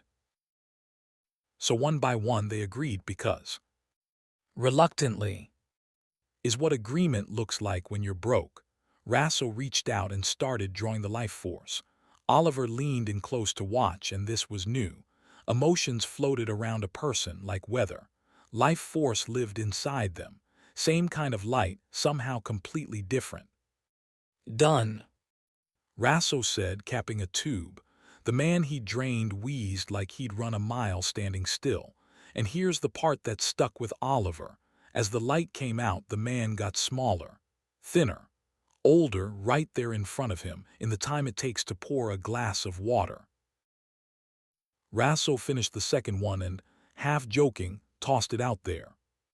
You two want to go? Peter laughed like it was a great gag. Ha, good one, sir. We haven't even learned it. Can I really try? Oliver said. The laugh died. Everyone turned. Because his voice wasn't dreamy or dim the way it usually was. It was flat and certain and completely sure of itself. Why, you can do it. Who taught you? Nobody. Oliver said. But I watched you. I can do it. Rasso studied him a long second. This isn't a game, kid. You can't say oops after. Then I just won't make a mistake. Rasso shows him the ledger, how much to take from each, by the debt. Oliver nods like he's already done this 100 times. Go on then, no mistakes. The picked debtors shrink back, but Oliver just lifts both hands into the air. Wait, not all that. Too late. Every remaining debtor's life force tears loose at once, all of it together. It's enormous. It shines. It's more than the senior disciples can hold steady. Oliver holds it like a bag of groceries. Then he pours it into the tubes, each one filled to the exact line in the ledger to the drop. Rasso does this one person at a time and can't hit that precision. This kid did it blind all at once. Talent, Rasso thought. Can you even still call this talent? He felt like a man who'd wandered into a barn and found something with too many teeth quietly doing sums. Sir Rasso, the monster said, in a small, curious voice. Yeah, what? What's life force used for? And there it was. No pride, no cruelty, No idea what he'd just done to a room full of people. Just the same flat wanting to know that a normal boy points at frogs and clouds. Rasso made himself smile. I'll tell you on the way. He'd been in this business a long time. For the first time in a long time, he wanted to be somewhere else. Supplements. Oliver said, briefcase swinging. Rasso nodded. All that life force gets cooked into health supplements. Not always, but lately it's the smart play. Oliver, who knew nothing about business, said nothing. Rasso filled the silence happily. Know who buys them. Land is rich. Fat old men with more money than years left. They're loaded and they're falling apart, so they pay a fortune for a bottle of somebody else's life. He said it the way another man might explain the weather. After all, life's worth more than money, right? Oliver nodded slowly. He was starting to understand the family. He wasn't sure he liked understanding it. So life force is a big earner, like Pilgaret. Rasso went on. Demand keeps climbing, bright future. Peter, trying to be useful, chimed in. That's great, sir. More demand means the family grows. Demand's only half of it. Rasso said, warming to the topic. You need supply to match. And you can't cut corners, drop the quality to pump out more, and the buyers walk. So, He spread his hands. the whole trick is getting enough ingredients, and luckily for us. He gestured at the boarded shops, the dead street, the whole gray husk of the city. This town's looking very hopeful. Hopeful, Oliver looked around at the closed factories and the shuttered windows and could not find the hope. Rasso caught the look and laughed. I know, hopeful doesn't fit this dump, but that's you being green. Poverty's a gift to people like us. Think it through. The factories all leave for Landa. What happens? Lots of poor people. Peter offered like a good student. Right, and do they all follow the jobs? No, leaving's hard. So they stay and they get desperate and we pay a broker a little cash and drain a little life force. Give it time. He smiled. The whole city turns into ingredients. That's real insight, sir. Peter said, laying it on. Intermediates really are a cut above. Honestly, I heard it from Andrew. Rasso admitted. Got carried away, wanted to sound clever. Bit embarrassing now. He waved it off. Keep it between us, yeah. Nothing to hide, but no sense everybody knowing. Peter glowed at the word. Us. Then Rasso squinted up the road. What's going on over there? A crowd churned outside the factory, loud and scared. He grabbed a passing informal disciple. There was blood on the boy's work clothes and asked. The boy's voice shook. I don't. Someone attacked the official disciples. Down in the basement meeting room, Joseph sat with 5 of his senior disciples, and nobody was smiling. Report. Joseph said. Andrew answered, the best of the seniors, and it showed. An unknown group hit us during collection today. 3 of our 10 teams. 1 junior hurt, 2 junior dead, all intermediates fine. He said the last part almost brightly, and in a cold way it made sense. Juniors could barely cast, intermediates were the real muscle, and a dead junior could be swapped for an informal disciple by morning. That's how the family did its arithmetic. People carried in the loss column. How'd it happen? Joseph asked. Same every time. Someone steps out of a doorway, fires, runs, gone before we can follow. You caught none of them. None. They know these streets cold. Could be a rival family testing us. Joseph shook his head slowly. No, this sloppy hit and run isn't the Anthonys or the Dominics. If it were them, they'd have done it properly. This is some bug that crawled in on Landa's noise. He drummed his fingers. The product delivery date was close, too close to go bug hunting. We focus on production. The bug can wait. It's not touching the business yet. A senior raised a hand. If the attacks keep up and we lose an intermediate, we're short-handed for production. True. Joseph murmured. Then Andrew's eyes lit like he'd been waiting all night. So let's flip it. Put the intermediates on production, where they're worth the most. Send the juniors out to collect. Heads turned, that broke years of tradition. He pressed on. We hit the deadline faster and we're covered if things go wrong. Besides, A small pause. there's no great loss if a few juniors don't come back. Nobody argued. But juniors can't pull life force. Another senior said. Andrew smiled. Funny you say that. Rasso told me the most interesting story.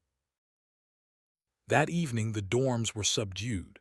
Somebody was hunting the family, and any one of them could be the unlucky one tomorrow. So they sat with it, quiet and grim, every last one of them, except one. Oliver was with Marie, and Oliver was talking about her spider web. So that's how the guy got hurt. Marie was saying. Yeah, I've seen people shot before back home. Been a while, though. Oh, really? But it's losing its shape here. Oliver said, pointing. Marie blinked. She'd been talking about a murder. He'd been watching her cobweb the whole time, a moth that only turns toward light.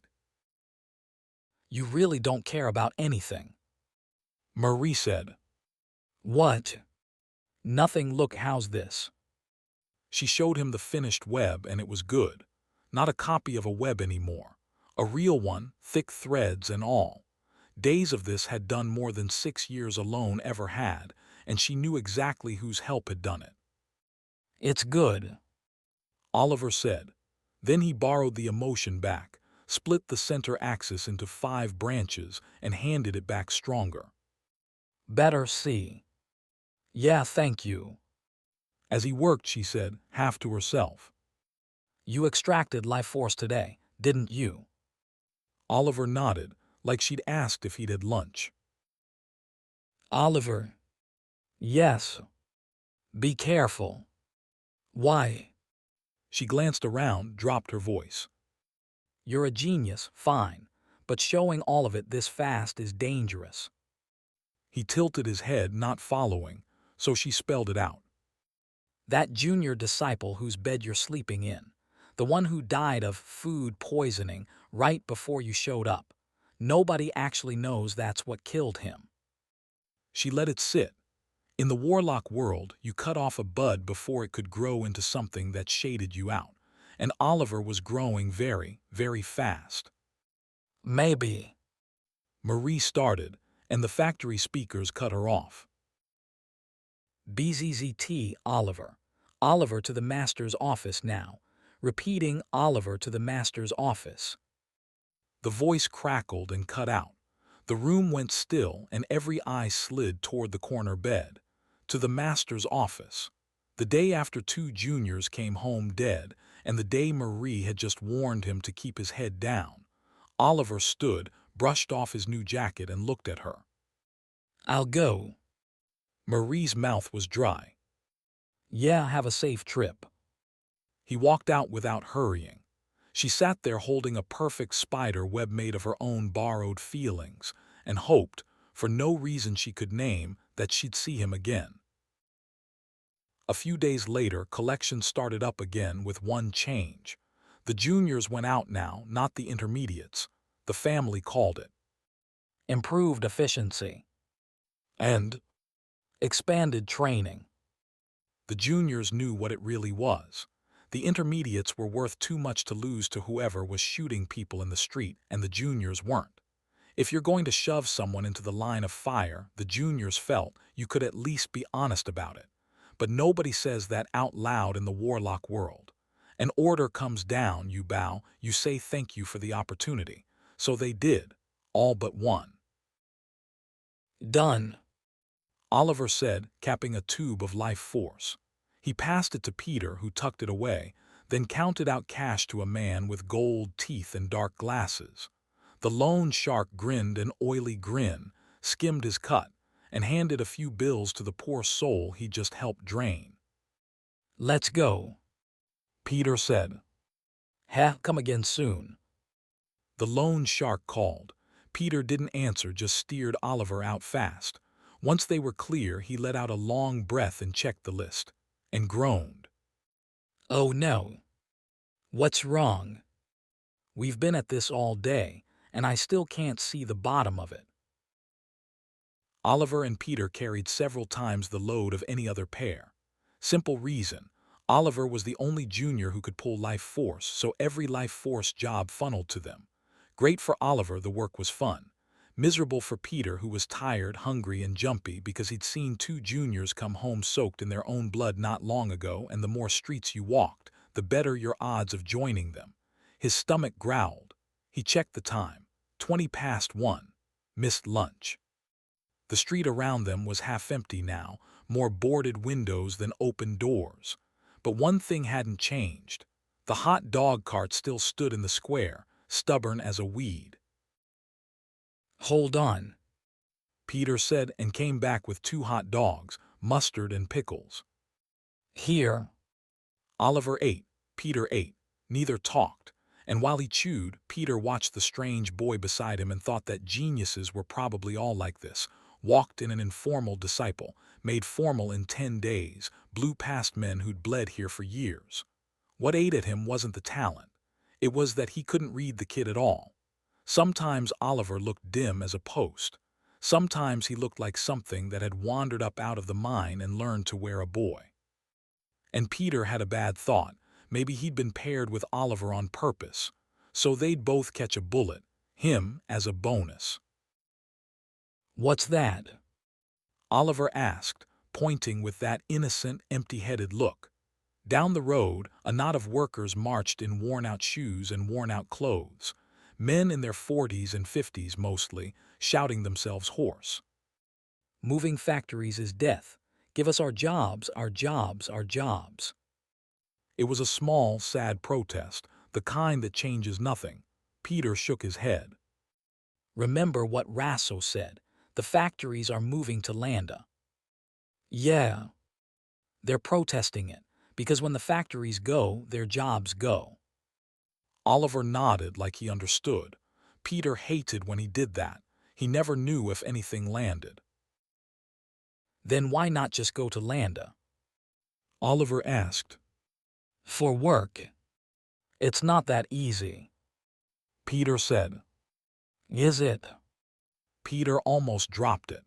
Then he didn't, because Oliver's face was doing the curious thing again, and it was hard to refuse. "Landa used to just grow. Now it grows like a monster, maps different every day. It eats the towns and villages around it whole. You think the people it eats end up happy? No. Right, 12-hour days minimum. 18 when they feel like it. Kids too. And the pay won't fill a rat's belly because rent takes most of it before you see it, squeezed from every side." "How do you know all that?" Oliver asked. "Because I lived it." Peter said before he could stop himself. "Fishing village north of Landa. A fish factory moved in and put us out. Whole family went to Landa for work. That's when hell started." His eyes went somewhere else for a second. "Then the master came looking for talented kids. Offered my family money we couldn't say no to. So they handed me over." He shrugged like it didn't cost him anything. "Don't get me wrong, I'm glad I'm here. Life's better, there's hope." That last part was a lie, and Peter knew it. His dream of getting out had died quietly, strangled by Andrew's people and the way the family really worked. "Let's get back to it." Peter said, shaking off the mood. More houses, more overdue rent paid in life force, more debtors in more basements. And as they worked, Oliver spoke up. "Sir, can I ask something I'm curious about?" Peter didn't want to answer. He was also still afraid of the kids, so. "Sure." Then the question came, and it wasn't what he expected. "Am I in danger?" Peter's feet stopped in the dark alley. "What?" Someone said I'd be in danger if I showed too much talent. Is that true? And Peter had nothing. Say yes, say he didn't know, lie. He was still deciding when Oliver's patience ran out. Oliver grabs him by the shoulder. There's barely any strength in the grip, but Peter's already off balance, and Oliver walks him backward until he's wedged between a huge trash can and a jut of cement wall. Wait, hold on. The word death goes off in Peter's head. He can't believe this is how he goes, doing nothing, saying nothing. Oliver pulls the lid off a test tube and speaks. Double black shield. Two black shields snap open, one in front, one behind. And then the alley roars. Bang, bang. The sound is horribly familiar, a shotgun, a modified one, the kind gangs use. It wasn't a threat Oliver imagined. Someone had been aiming at Peter's back. Is this the attack? Oliver asked, calm as asking the time. Yeah. Peter got out. Oliver squeezed the rear shield down into something small and hard and threw it. Hate bullet. A crack, a grunt. Peter poked his head out and saw a masked figure staggering, rattled. We have to catch him. Peter shouted on instinct. Alive. The attacker heard that and bolted for the alley mouth. Oliver stepped into his path and fired again. Bang. Oh, F. A muffled curse from behind the mask. Catch him alive. Oliver repeated, like a man double-checking an order. Yeah, alive. Alive. Oliver murmured and started working the emotion in his hand into something new. The attacker had no exit, so he did the smart thing, yanked a teleport scroll from his coat. Peter's heart sank. He knew that move. 1 second and the man would be gone. Damn it. Too late, Goodby. The attacker started. Then something shot across the alley and wrapped him head to foot, pinning him mid-word. Not a shield, not a bullet, a web. It flew like a thrown net and locked tight, hundreds of fine black threads, the exact web Oliver had spent days teaching Marie by candlelight, now flung across an alley to catch a man. Oh. Oliver said, mildly pleased. This works. Peter stared up at him. What is that? Cling web. Oliver said, and somewhere behind them, the family's little bug problem had just been caught alive. The attacker hung frozen in the black web, arms still spread mid-reach for the scroll, hard as a statue. Everything about him had stopped except his eyes, and his eyes were doing the crying his mouth couldn't. Oliver looked him over, decided there was nothing else interesting there, and looked away. So, He said to Peter. what do we do with him? Peter was still wearing the face of a man who'd nearly died 2 minutes ago. Take him to Master. Be better if he'd fainted, though. Oliver picked up a loose brick and hit the man on the head. The web let go. The man went limp. I knocked him out. Oliver reported.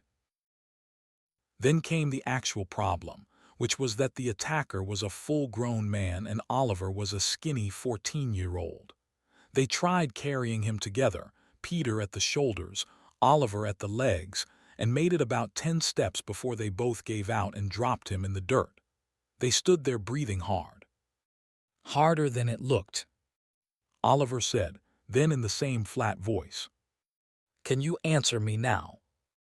Answer what? My question from before, am I in danger? Peter went quiet.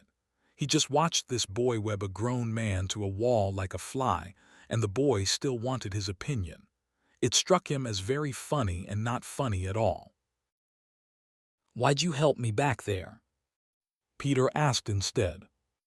When they jumped us. Now it was Oliver who went quiet. In the warlock world, the weak are meat and the strong do the eating, and the quickest way to get thrown away is to be weak. It was why 2 junior disciples had died on the last collection run and nobody had blinked. You told me things. Oliver said finally. About being a junior disciple. You answered when I asked, so I figured you had something worth keeping. It came out shaped like a question, but it landed like the truth, and Peter felt it land. You asked if you were in danger. Peter said. Yes, you are. He said it without thinking and then explained why. For a warlock, strength is rank and rank is the whole of the law. So when someone strong turns up out of nowhere, the ones already at the top don't celebrate. They start doing math. A talent left to grow is a knife pointed at your own chair. And you Peter said. came in the door and killed a junior disciple in 10 days, took his spot. He was one of Andrew's men. Oliver tilted his head. Andrew's man. His faction. People who back him so he backs them. It's how things have worked here a long time. So be careful. Peter finished. Nobody actually knows the boy in your bed before you died of food poisoning. That's all I've got. He stopped, feeling oddly lighter, like he'd paid off a debt he hadn't known he was carrying. Oliver looked at him. Thank you. Hug. For answering, it helped. Oh, sure, good. And then Oliver picked up the attacker's legs again. So Peter took the shoulders. They dragged the man the rest of the way, splitting his back open on the road, and Peter's arms screamed the whole time, but his chest felt strangely light. Meanwhile, 2 floors down, in the one room in the whole basement that looked like money, Joseph was having a drink with the pharmacist. Not a dealer, the pharmacist. The man who bought everything Joseph made and sold him everything he needed to make it, which made him a man even Joseph handled with care. Have you been hit lately? The pharmacist asked, gold-rimmed glasses catching the lamp. On your collection runs. How'd you know? Guess, the Anthony family got hit, the Dominic family. Me too, a truck bound for Landa robbed clean. Somebody new crawled in from outside. Joseph laughed low. What kind of somebody? Gangsters, warlocks? That Said the pharmacist. is what I'd like to find out. A knock at the door. Joseph frowned. I'm with a guest, if it's not urgent. I'm sorry, master. The voice through the door was breathless. But you'll want to know this. What? A pause. Oliver's back. He's got one of the attackers with him. Silence in the plush little room. Joseph and the pharmacist looked at each other and neither of them said a word. One of Joseph's junior disciples, the youngest in the building, in the door barely 10 days, had walked in dragging the very thing 3 families and the pharmacist had all been robbed by. The pharmacist set down his glass. By the gate a crowd had already gathered, informal disciples, juniors, even a few seniors, all buzzing around Oliver and Peter and the unconscious body between them. Then Joseph came out with the pharmacist at his side, and the crowd peeled back like water off oil. The pharmacist crouched by the fainted attacker, delighted. You really caught one. And with a teleport scroll on him, no less, that's expensive work. He looked up at Oliver with warm eyes and a cold center. This your new boy. What is he, 13, 14, and already like this? The other families will be sick with envy. Joseph smiled. His eyes didn't.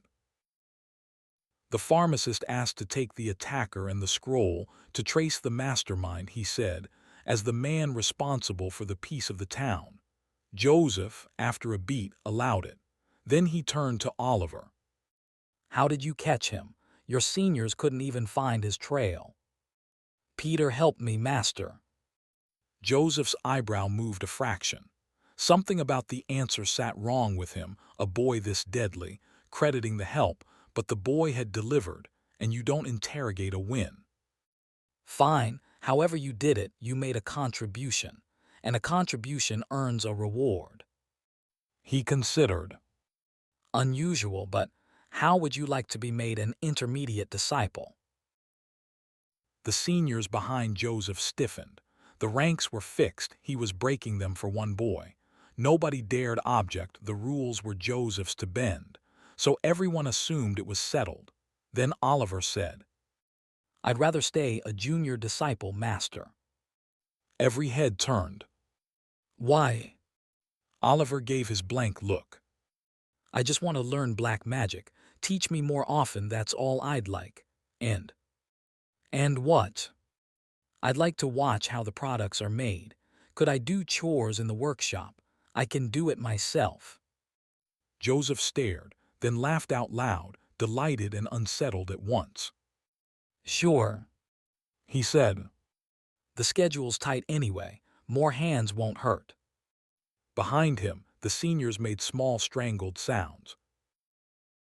The workshop in the basement was a strange place, a slum where luxury cars got built. The room itself was shabby, but the tools weren't. Flasks, tubes, dryers, distillers, all of it scrubbed to a shine, because the junior disciples cleaned it twice a day whether there was work or not. A big distiller had come to a boil, herbs steaming in a net above the water, and a thin line of liquid crept down a long glass tube. Oliver sat on the floor tearing cigarettes open, slit the paper, shake out the tobacco, drop it in the barrel, and never once took his eyes off the tube. Focus on your work. An intermediate disciple stood over him. Stop glancing around like a thief. It wasn't fair. Oliver had been watching, sure, but his hands hadn't slowed for a second. It didn't matter. The man wanted him small, and Oliver understood that game from the inside, so he bowed his head, said sorry, and went back to the tobacco. This was the trick that had kept him alive in the mine and the orphanage. Make yourself boring, make yourself no one's problem. Let it roll off. He'd done it 10,000 times. He could do it 10,000 more. But the other juniors weren't so practiced. Peter and a few others were staring at the intermediate disciple now, and the look on their faces was the wrong look, the look that asks how a man with no talent gets to push around a boy who has it. The intermediate felt those eyes on him, and something in him snapped. The hell are you looking at? He grabbed Peter by the collar. Peter, who'd just been made to feel like nothing, didn't drop his gaze. The fist went up, and a hand closed around the intermediate's arm before it could come down. Who dares? The intermediate turned, saw whose hand it was, and went white. Master. Joseph looked mildly at him. What's going on here? The intermediate scrambled, the juniors defied me, they tried to attack, and the juniors shook their heads and told it straight. He hit Oliver, that's all. Joseph stroked his chin. Did Oliver slack off? No. Then leave him be. They finished their work and kept working. Don't fuss. He said it like a wise, generous man, and some of the juniors were genuinely moved, forgetting, in the warmth of it, that Joseph was the one who'd built this whole cruel ladder in the first place. You look tired. He told the intermediate gently. Go rest. It was not a suggestion. The room went back to work. Oliver went back to watching. Joseph noticed. Curious. Yes, master. You want to know why we drain the distillate off and mix it with the emotion over there, in the big flask? Oliver nodded. To bind the emotion into the water better. We boil a drug called salu with the herbs. The distillate that comes off soaks up emotion far better than plain water ever could. Then we fold the two together and cook them down again. Less of it comes out, but what does come out is stronger. Oliver's eyes tracked every drip from the tube. He understood maybe half the words. He understood all of the picture. Joseph led him deeper in, past senior disciples working black magic into the twice-purified liquid. Last step, obsession magic to marry the emotion and the distillate completely. This is where the real quality gets decided. And Oliver saw it happen. Emotion that had still been drifting separately through the liquid suddenly spread, then dissolved, then became one single dense lump of feeling. The density dropped. The potency shot up. This part needed no translating. His eyes told him everything his ears couldn't. He filed it away with the careful hunger of a boy who has learned that knowledge, unlike food, no one can take back out of you. The finished liquid was poured over a wide tray of loose tobacco, left to ripen, then tumbled in a dryer that looked like a concrete mixer. Out came the pill garret. Joseph picked one up. This is it. Looks like any cigarette on the street. Nobody knows the difference without an analysis. He turned it in his fingers. A single one sells for 100,000, 2 million a pack. We move 50 to 100 packs a week. He held it out. What do you think? Oliver took it, and through the thin paper he could see it dew-like, glowing, a mother's love bottled and rolled. He knew, without being told, that if he breathed it in he could feel that love second-hand. He wanted it. There was no reason. It was older than reason, a pure animal pull, his eyes lighting up with a greed he'd never shown for anything. Joseph plucked it out of his fingers before he could move. Oliver made a small sound he didn't mean to make. 3 kinds. Joseph said, watching him closely. Calm off motherhood or love, pleasure off pleasure, and stimulant off anger or hate. He smiled. Fun, isn't it? Yes, master, it's fun. Good, so, if I asked you to join production right now, could you? The whole room turned. Yes, Oliver said, and the air filled up with wariness and quiet hate. Later, in a dead corner of the basement no one used, the seniors and a few intermediates gathered to complain. 7 years it took me to get into that studio. 7. And the master walks the new kid through it in an afternoon. Asked if he'd like to join, even. It's not fair. They talked a lot about fairness. What they meant was fear.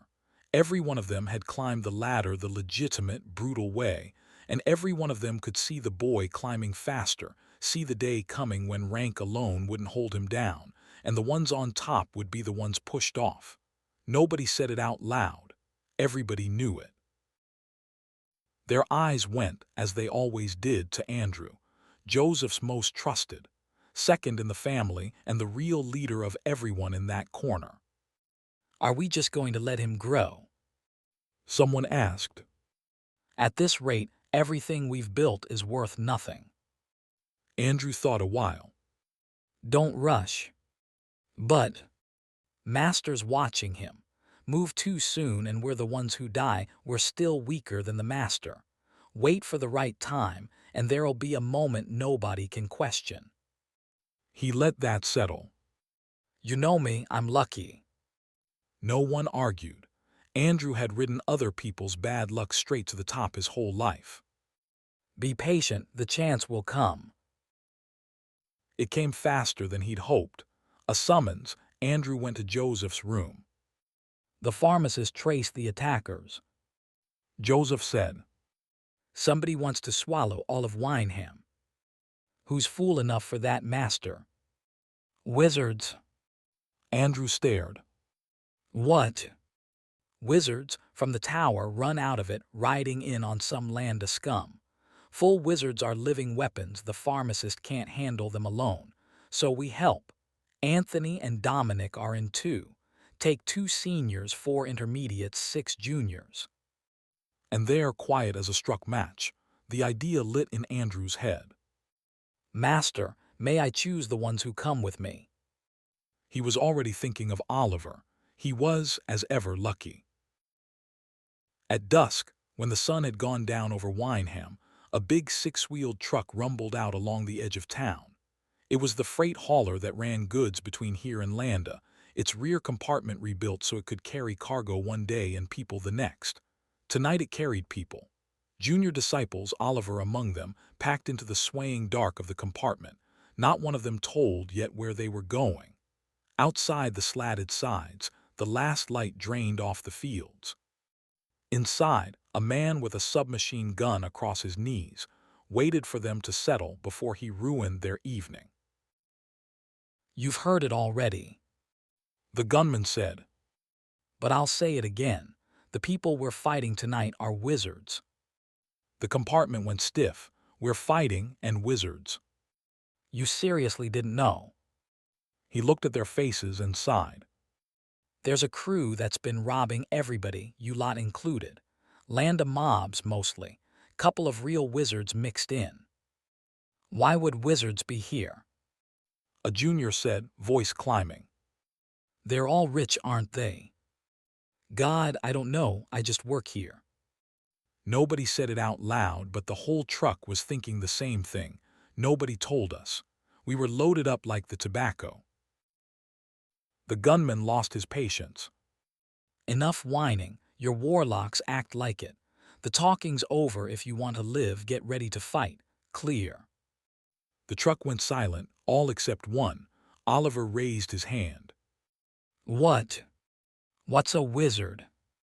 The gunman's face did something complicated, sliding from anger into the blank astonishment of a man who has just met a genuine fool. Wizards use magic, real magic, not this black magic knockoff you kids do, the actual thing. Real magic. Oliver turned the words over. All around him, boys who understood exactly what a wizard was sat sweating. He didn't understand yet, but he could read the fear on them like a page, and the fear told him plenty. The gunman opened a wooden crate of pistols and knives. Boss figures you're short on firepower. Come get one. The juniors crowded up, and there was even a small scuffle over who got the meaner-looking gun. Oliver stayed where he was, like none of it concerned him, and leaned toward Peter, who was sweating with the rest. What did he mean, real magic? Peter looked at the earnest eyes and thought, this boy would ask that question with a knife at his throat. Literally that. Wizards use real magic. Black magic is a copy. Warlocks watched wizards and imitated what they saw. Huh. Oliver breathed. So the beautiful, powerful thing he did was somebody's imitation. He wanted badly to see the original. Tell me more. Peter stared. You're not scared. We could all die tonight. Are you not afraid of dying? No, I'm afraid of dying. Oliver said and meant it. He didn't want to die. It was just that his hunger to understand outweighed the fear, the way a moth doesn't hate the fire. It simply wants the light more than it wants to live. You're really something, Peter said, unnerved. Thank you, so the answer. The truck lurched to a stop, voices outside. The gunman barked at them to move. If I don't die, Peter said, climbing down. I'll tell you anything you want. Oliver nodded, satisfied. Okay then. They spilled out onto a dark road near a shuttered factory district. Seniors and intermediates were climbing down from the other trucks, loose and easy because they'd be with Andrew.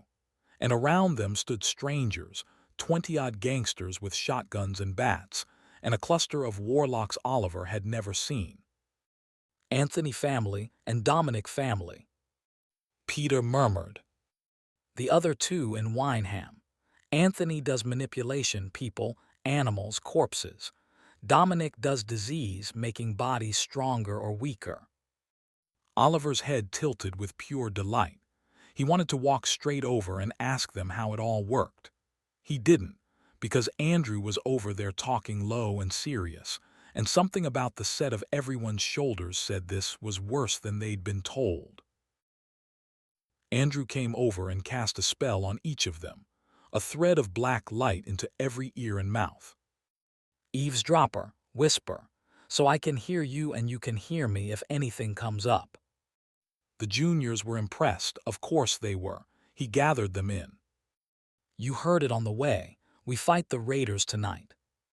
A hand went up, shaking. Wizards, really? Andrew let the silence stretch just long enough to hurt. Yes.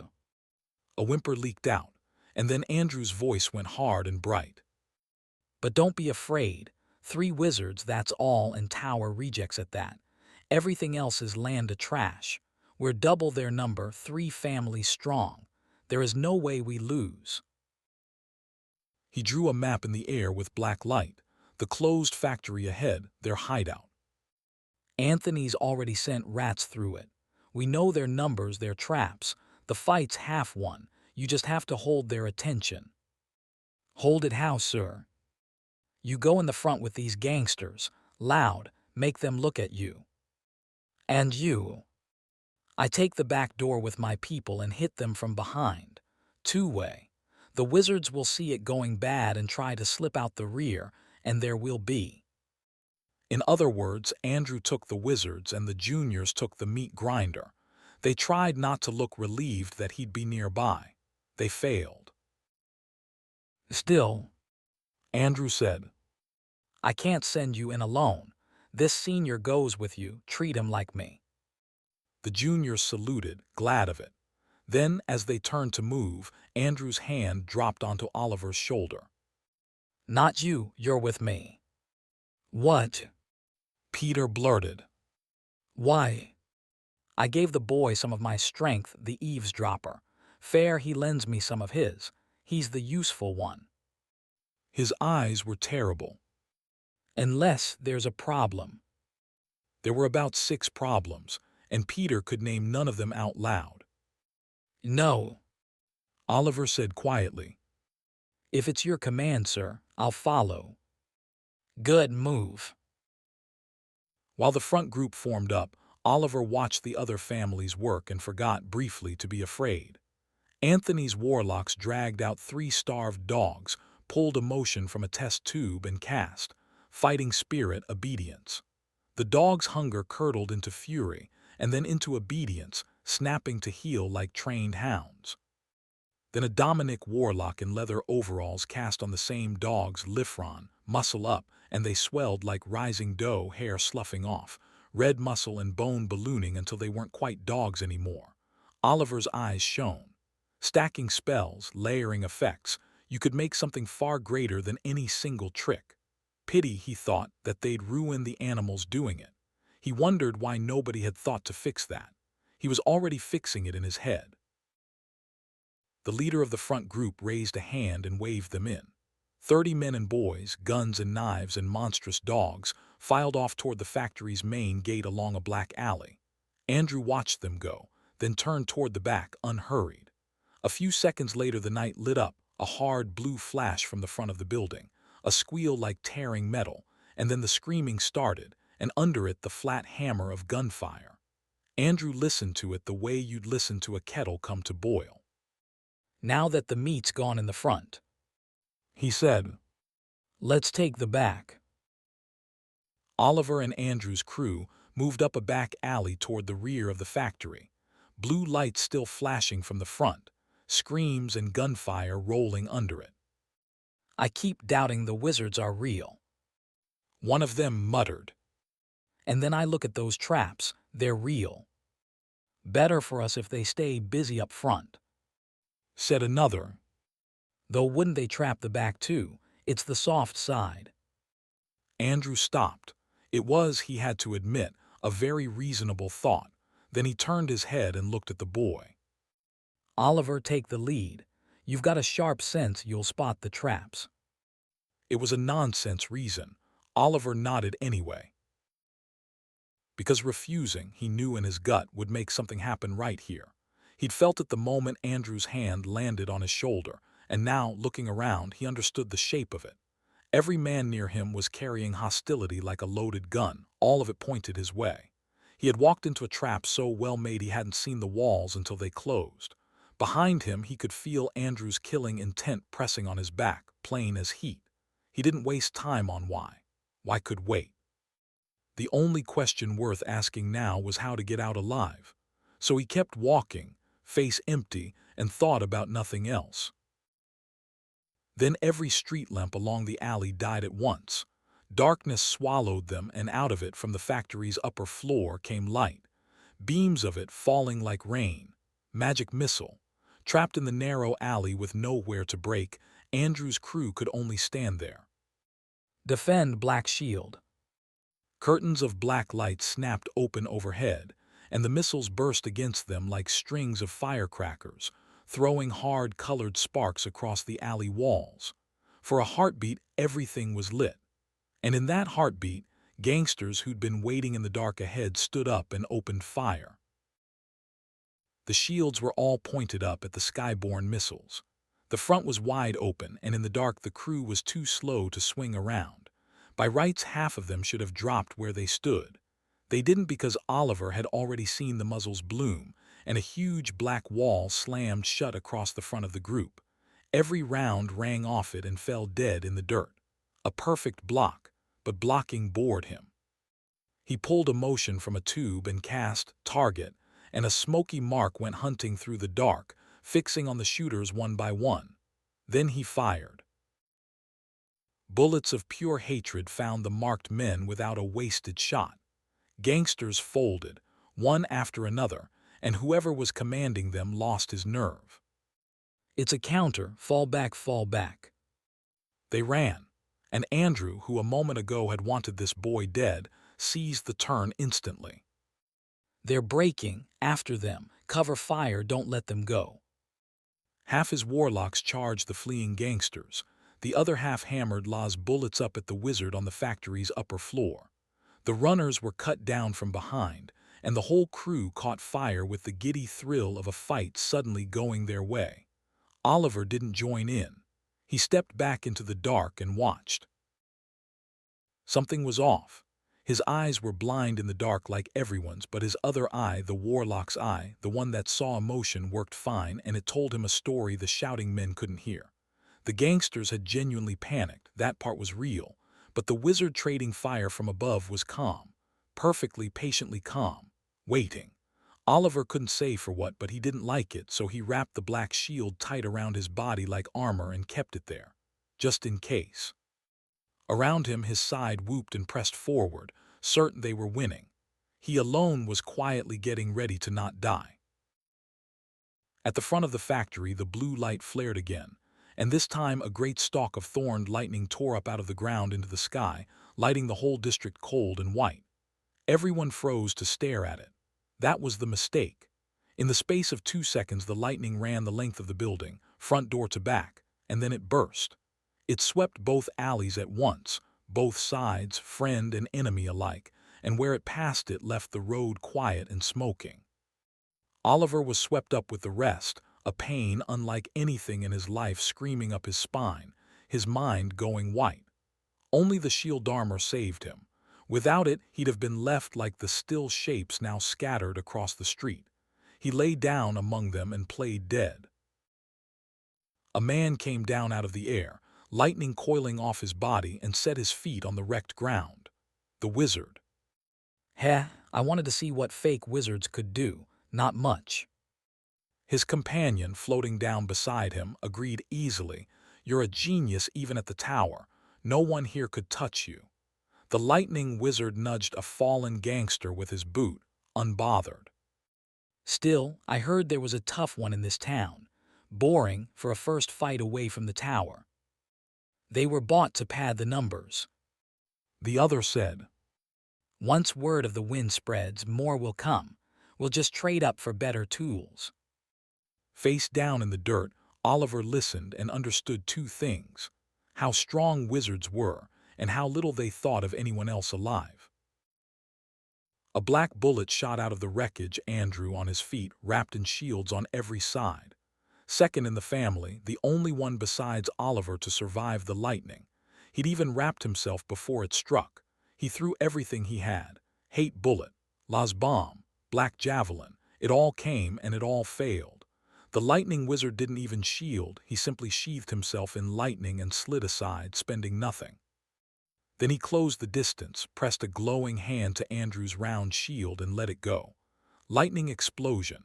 The flash ate the whole alley. When it faded, there was Andrew, still alive, burned down one side, one arm simply gone. This is the level of a fake wizard, the wizard said, looking down, drunk on his own victory. Both wizards had relaxed.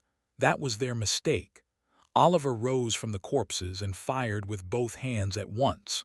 The The nearer wizard, off guard, couldn't answer in time, and the bullets punched clean through him. Colin.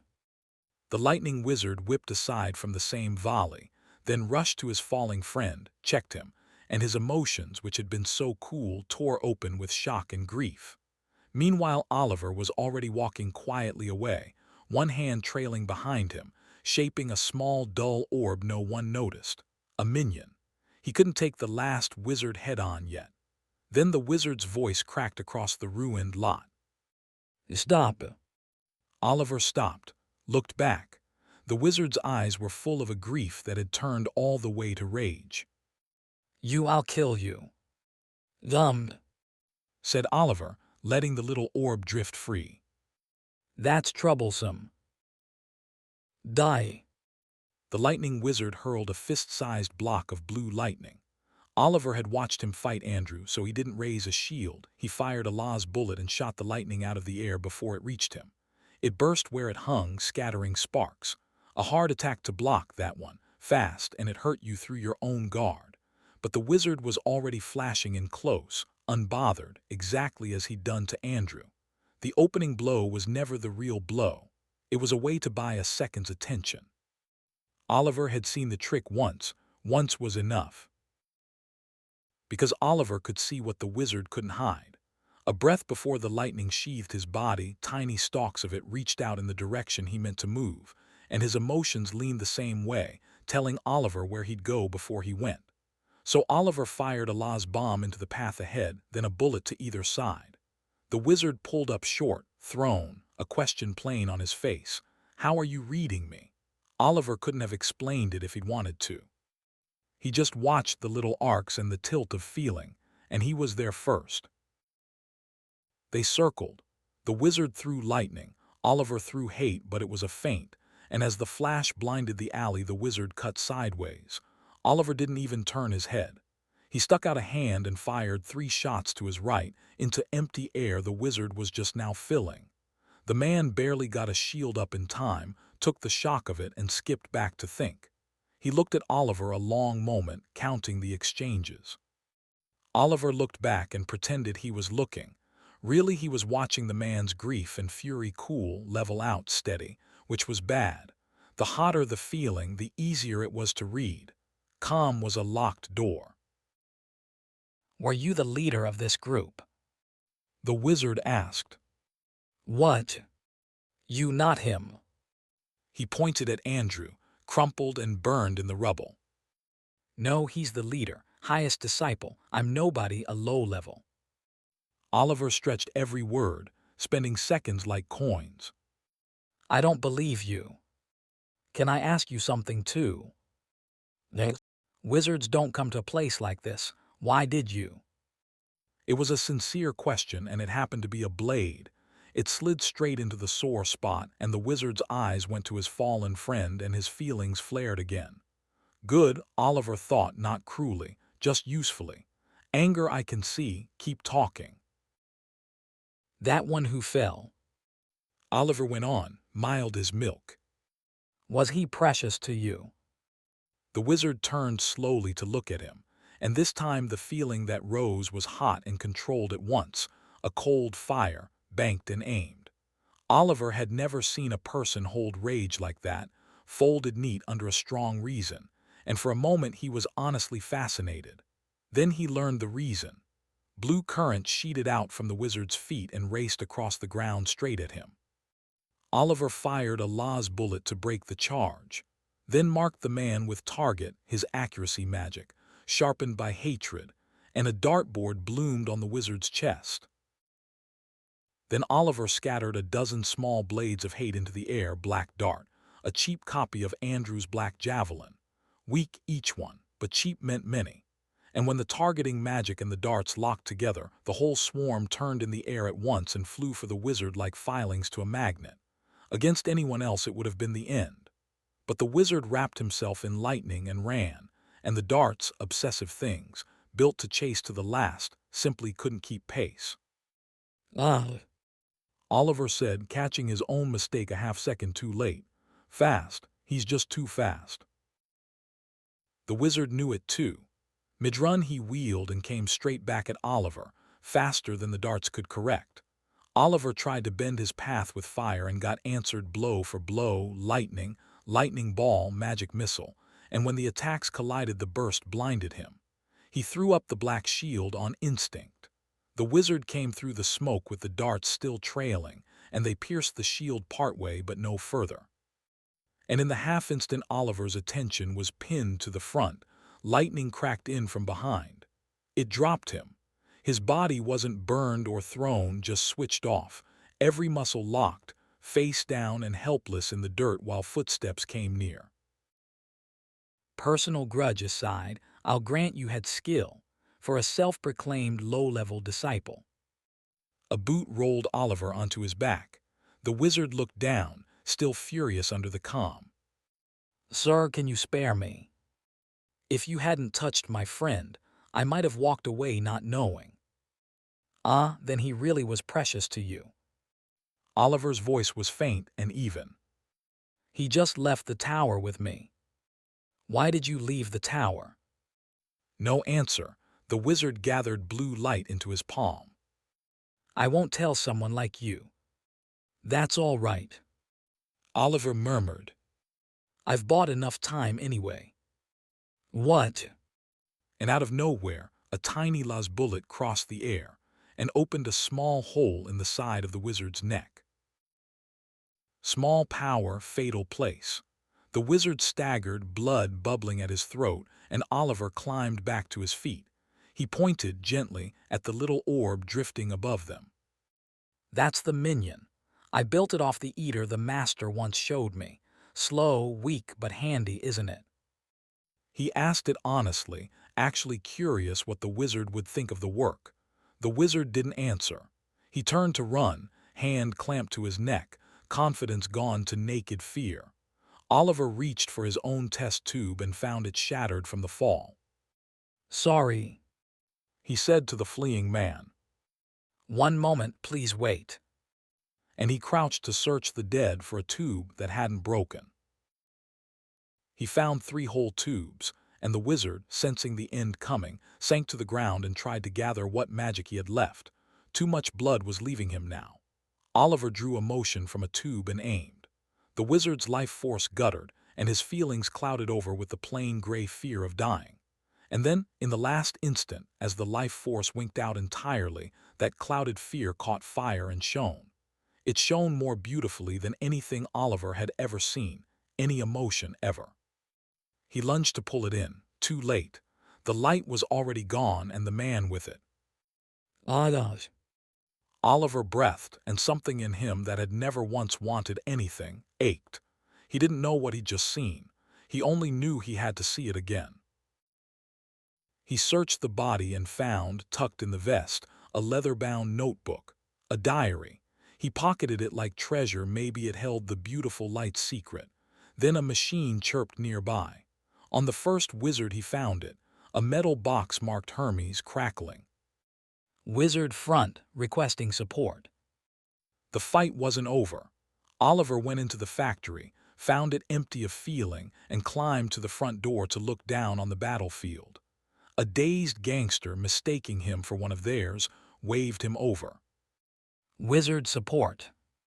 So Oliver supported them, dropped a cloud of La's bombs on the gangsters, dove out a window into his own cling web, and killed the last wizard mid-fall.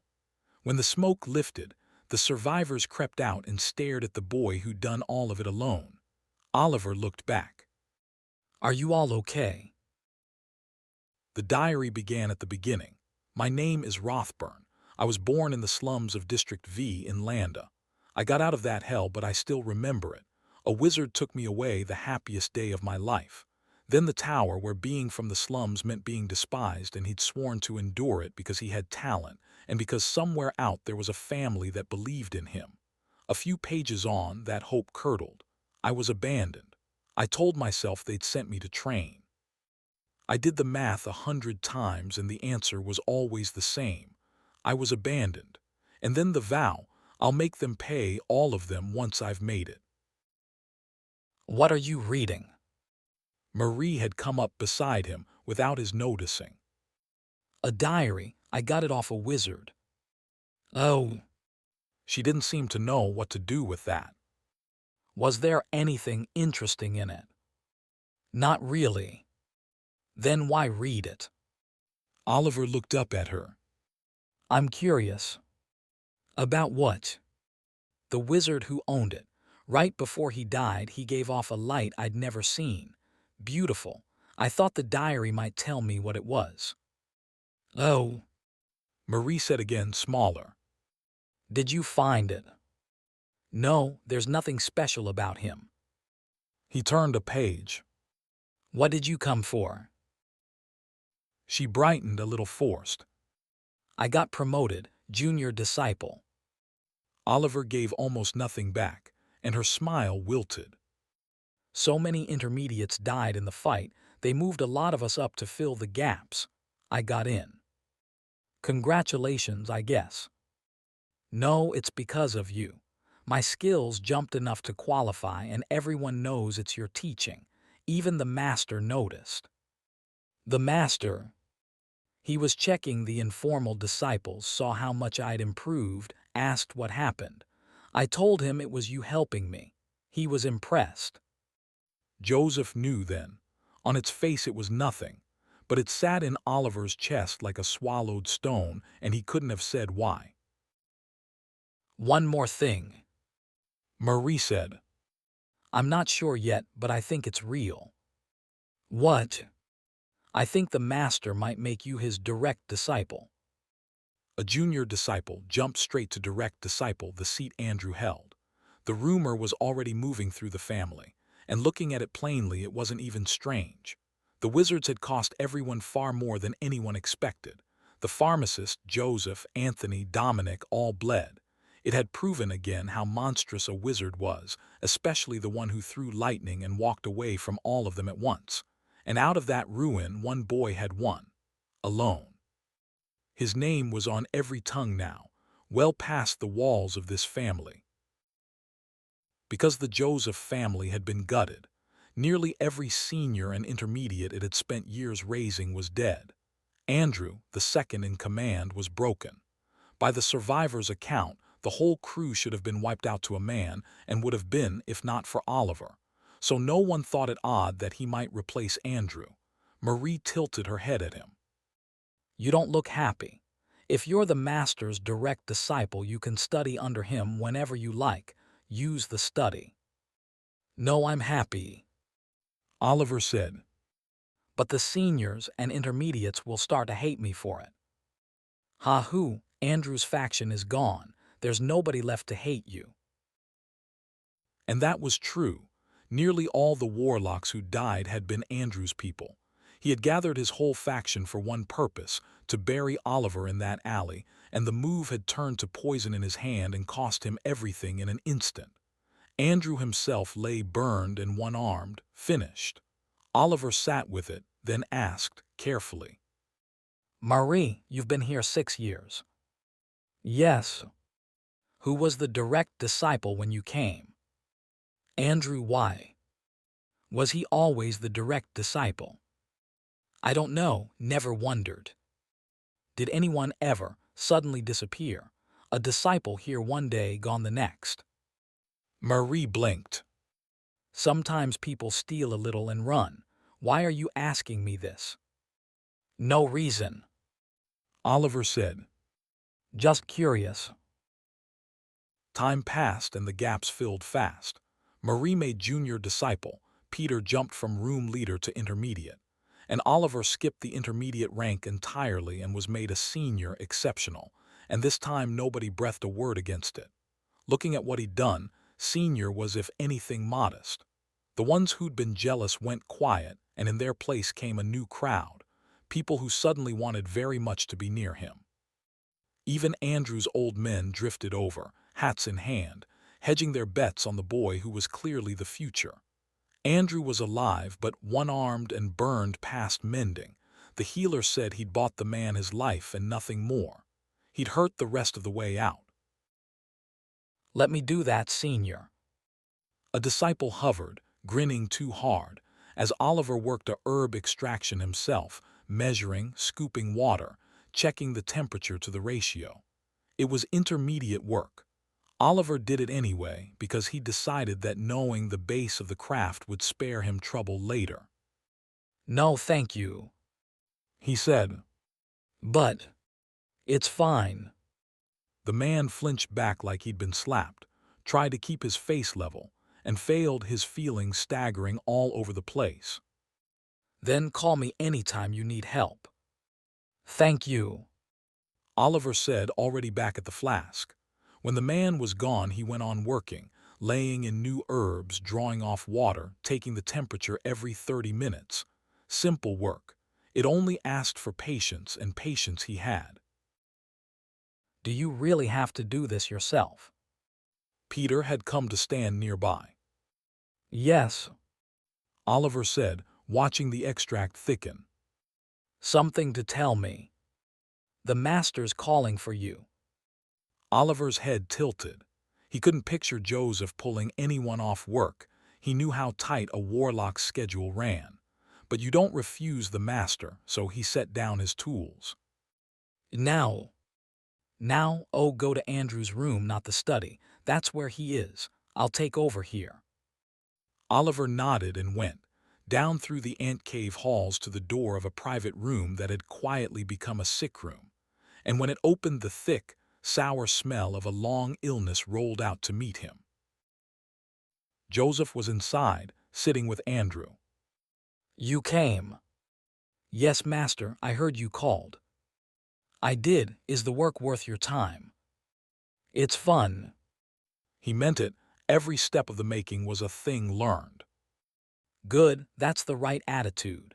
Some of the children came back frightened, which is normal, the first time you stand in front of a real wizard. Oliver's eyes went for a moment to Andrew, burned, hollowed, breathing badly. Can he be healed with life force? For small hurts, yes, not this, and healing isn't my art. Joseph's voice was even. Which is why I called you. I'm taking Andrew to Landa. There are wizards there who heal, and I know one who will take him. If I go with Andrew, I'll be away a while. Joseph said.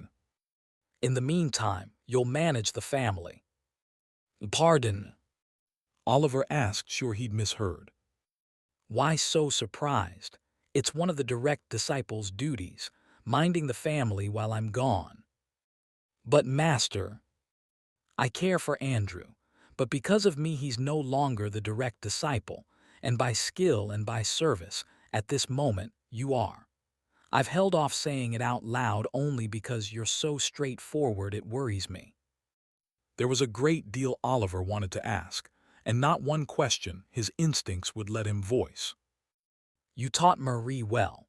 You can steer the children the same way. Will you look after the family while I'm away? Oliver bowed his head. If it's your order, master, I will.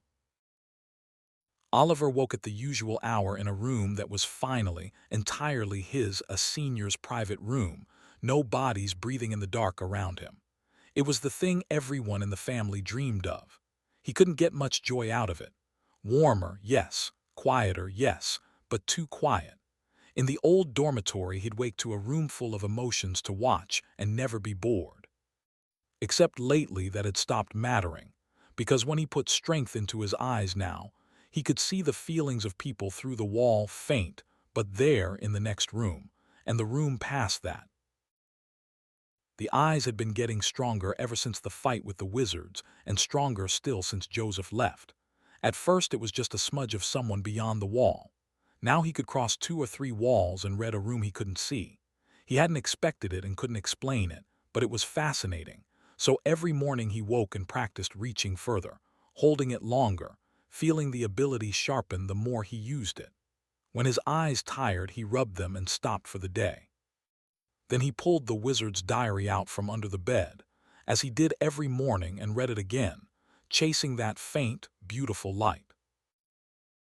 A knock. Senior Oliver, it's mealtime, we work straight after. Everything all right? He checked his watch. It was exactly mealtime. He'd lost the hour to the diary. Sorry, I'll be right out. Yes, thank you. said the flustered voice, which belonged to a senior who resented Oliver and feared him more, and so served him well. Oliver dressed, ate, and set the day's work in motion. Juniors on the tobacco, intermediates on the first and second distillation, seniors on the last step, folding emotion into the extract. He put himself on the secondary distillate, intermediate work, because there was still a piece of the craft he hadn't done with his own hands. I'll do these chores, senior. The intermediate beside him looked ready to bolt. I'm doing it because I want to.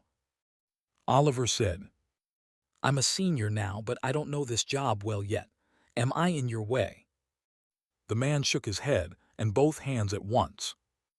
No, not at all. I just felt bad. You're running the whole family for the master, and here you are doing this. Oliver read him, fear, discomfort, and under it a thread of something that was actually true. He let it go and kept working new herbs on the net, water drawn down, the separately heated water emptied in, the temperature checked. Simple. It only asked for care. And while he worked, Oliver asked questions. Not loudly. He'd moved to help a man with his task and in passing ask, "How did you end up here? What was your life before?" He couldn't have told you why he was asking, only a gut feeling that if he collected enough of other people's stories, the diary of the lightning wizard might finally open up to him. Most were wary of the sudden interest, but he never pushed, only invited them to talk if they liked. And since he held the master's authority now, and since their own histories were poor and unlovely, most of them talked. He listened, hands never stopping, all the way to the end of the shift. At the end, he checked the finished packs against the order sheet. Most were good. A few were not. This one and this, and that. The emotion didn't take right. Is that all right to sell? An assistant senior came, picked up the packs Oliver had flagged, and squinted at them. He couldn't see it as fast or as clearly as Oliver could, but he made his ruling. It'll be fine. Really? The man swallowed. Some qualities always lost in the process. The master said this level's acceptable. At the word master, Oliver stopped pressing. If Joseph said it passed, but privately it nagged him. He didn't like sending out anything where the emotion hadn't fully married the extract. It felt like leaving a job half done. And once the nag started, it wouldn't stop. It had been strange to him at first, but now that he understood the whole process, the why of each step, doubts kept surfacing, and behind the doubts, ideas. He thought he could make a better product with only a few changes. What if you mixed in more emotion? Not just more different emotions layered, the way the Anthony and Dominic warlocks had layered spells on those dogs. Fold 2 or 3 feelings together and you might get something far past what a single low-grade emotion could ever give. He turned it over and over while his hands worked on their own. Nobody had tried it. He couldn't work out why not. Senior Oliver, if it's all right, may I ask you something? A senior wearing a careful smile. What is it? You've been asking people how they came here. I was just curious why. His feelings staggered as he said it. A lie. Oliver knew it the way he knew warm from cold. Why lie? Because, he understood at once, the man wanted to carry it to Joseph. In a house where everyone was supposed to believe in the master, a boy quietly collecting everyone's history looked like exactly the sort of thing worth reporting. I was just curious. Oliver said, I heard how Marie and Peter came here, and it made me wonder about the others. I see. The senior said, and pretended to. Back in his room, Oliver laid the stories against the diary. They rhymed: an unlucky past, a bad childhood, a hunger to climb out. He wasn't surprised. He'd expected the overlap. But it sharpened the real question instead of answering it. If a warlock and the lightning wizard had lived the same kind of ruined life, then why, at the moment of death, did the wizard blaze with that beautiful light and the warlocks never would? Something set them apart, and it lived in the gap between a wizard and a warlock, and if he could find that gap, he might find the source of the light. His interest didn't cool. It caught and spread. If I could just see it again, he thought. Oliver, Oliver. Marie was at the door, knocking fast. He surfaced slowly from the diary. What is it? You should come out now.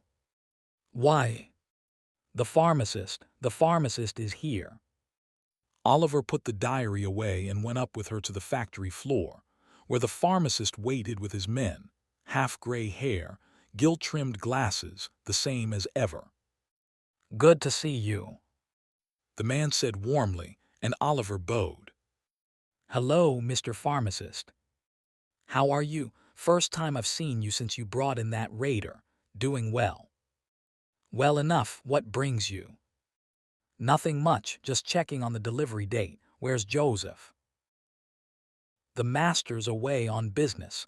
I'm standing in for him. Really? That's remarkable, youngest here, in age and in service and already his proxy. I just got lucky. Luck's exactly what you want these days. Oliver tilted his head. The pharmacist said he'd come about the delivery date, but Oliver's gut said that wasn't the whole of it, so he laid out a little bait. The product's coming along smoothly, so there's nothing to worry about. Glad to hear it, but I'm a worrier by trade. Mind if I take a look? And there it was. For just a moment the pharmacist's feelings shone, cold and pleased, like a man who's watched the prey step onto the trap. Of course. Oliver said. This way. The pharmacist left his men upstairs and went down to the basement alone, or nearly alone, with Oliver, the master's proxy, to guide him. At the workshop, Oliver opened a wrapped box of pilgerates, and the pharmacist looked over the contents with a practiced eye. Coming along nicely, just as you said. You're running things better than I expected. It's everyone's hard work. Oliver said. Everyone? You mean the other disciples? Yes. The pharmacist smiled a little. That's a rare sentence out of a warlock second in command. I've never once heard one of you hand credit to the people below him, and so politely, too. Oliver didn't bother answering. It was habit more than manners, and he knew it. The pharmacist opened a pack, drew out a single pilgerate, and held it to his nose. It looked like any cigarette off any shelf. He breathed it in slowly, and his cold eyes brightened. Oliver watched, quietly interested. That you could judge the thing by smell instead of sight was new to him. Good batch, this. The pharmacist said. It'll do well in Landa. You know where these end up. The pharmacies and hospitals that deal with you, I heard. Just so, we fold them into other medicines and move them to the big hospitals and shops in Landa, bought up by the high-collar sort, capitalists, artists, the respectable rich. Funny, isn't it? Over there they call warlocks a cancer on society, and they can't get enough of what you make. Is that so? Oliver said, in the voice of a boy who genuinely does not care, because he genuinely did not.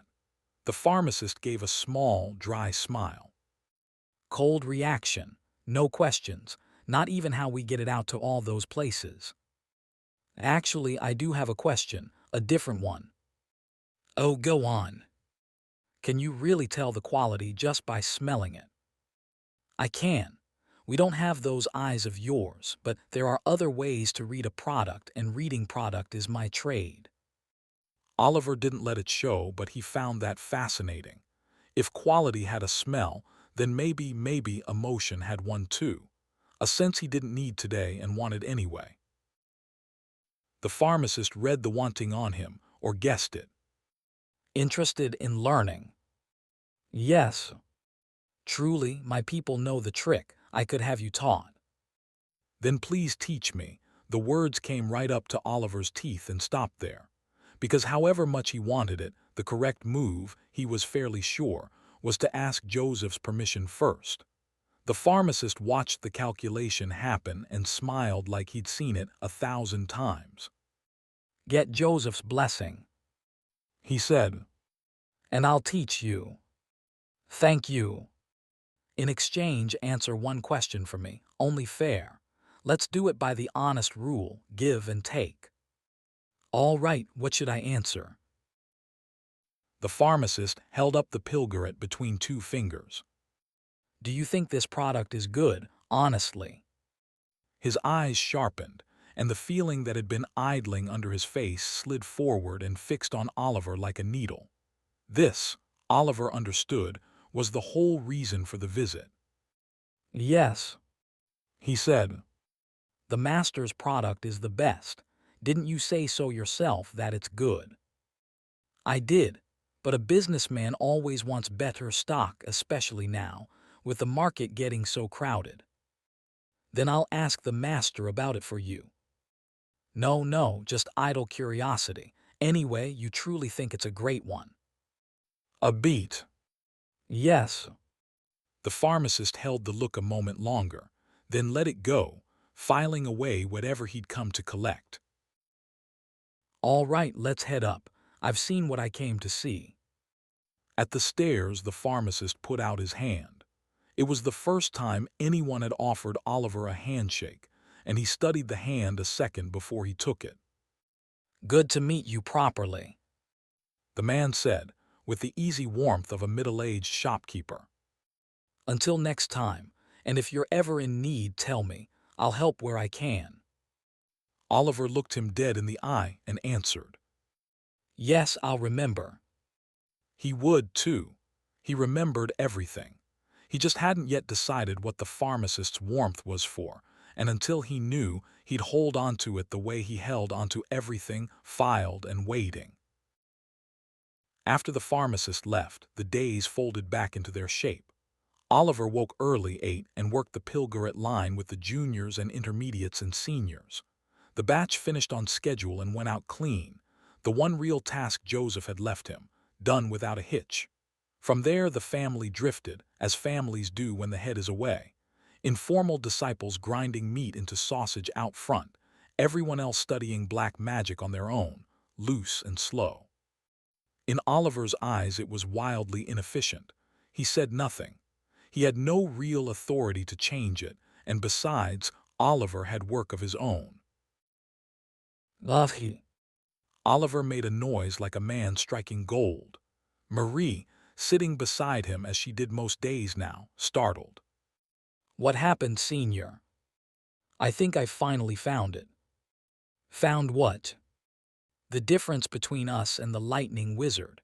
We both had miserable pasts, both wanted a better life, but he had one more thing. What? After his family cast him out, he wanted to succeed. Not to prove anything to them, though. He wanted to succeed for someone else. A woman. He tapped a page. Rachel. He tried to hide it, but it's all through here. He wanted to make it so he could stand in front of her. An obsession dressed as ambition. Oliver's mind was already spinning, not a material wish, a spiritual one. That maybe was where the light came from. You were really moved by it. Marie said. What? The light, the one the wizard showed. You keep going back to it. Yeah. Oliver said without thinking. It was really beautiful.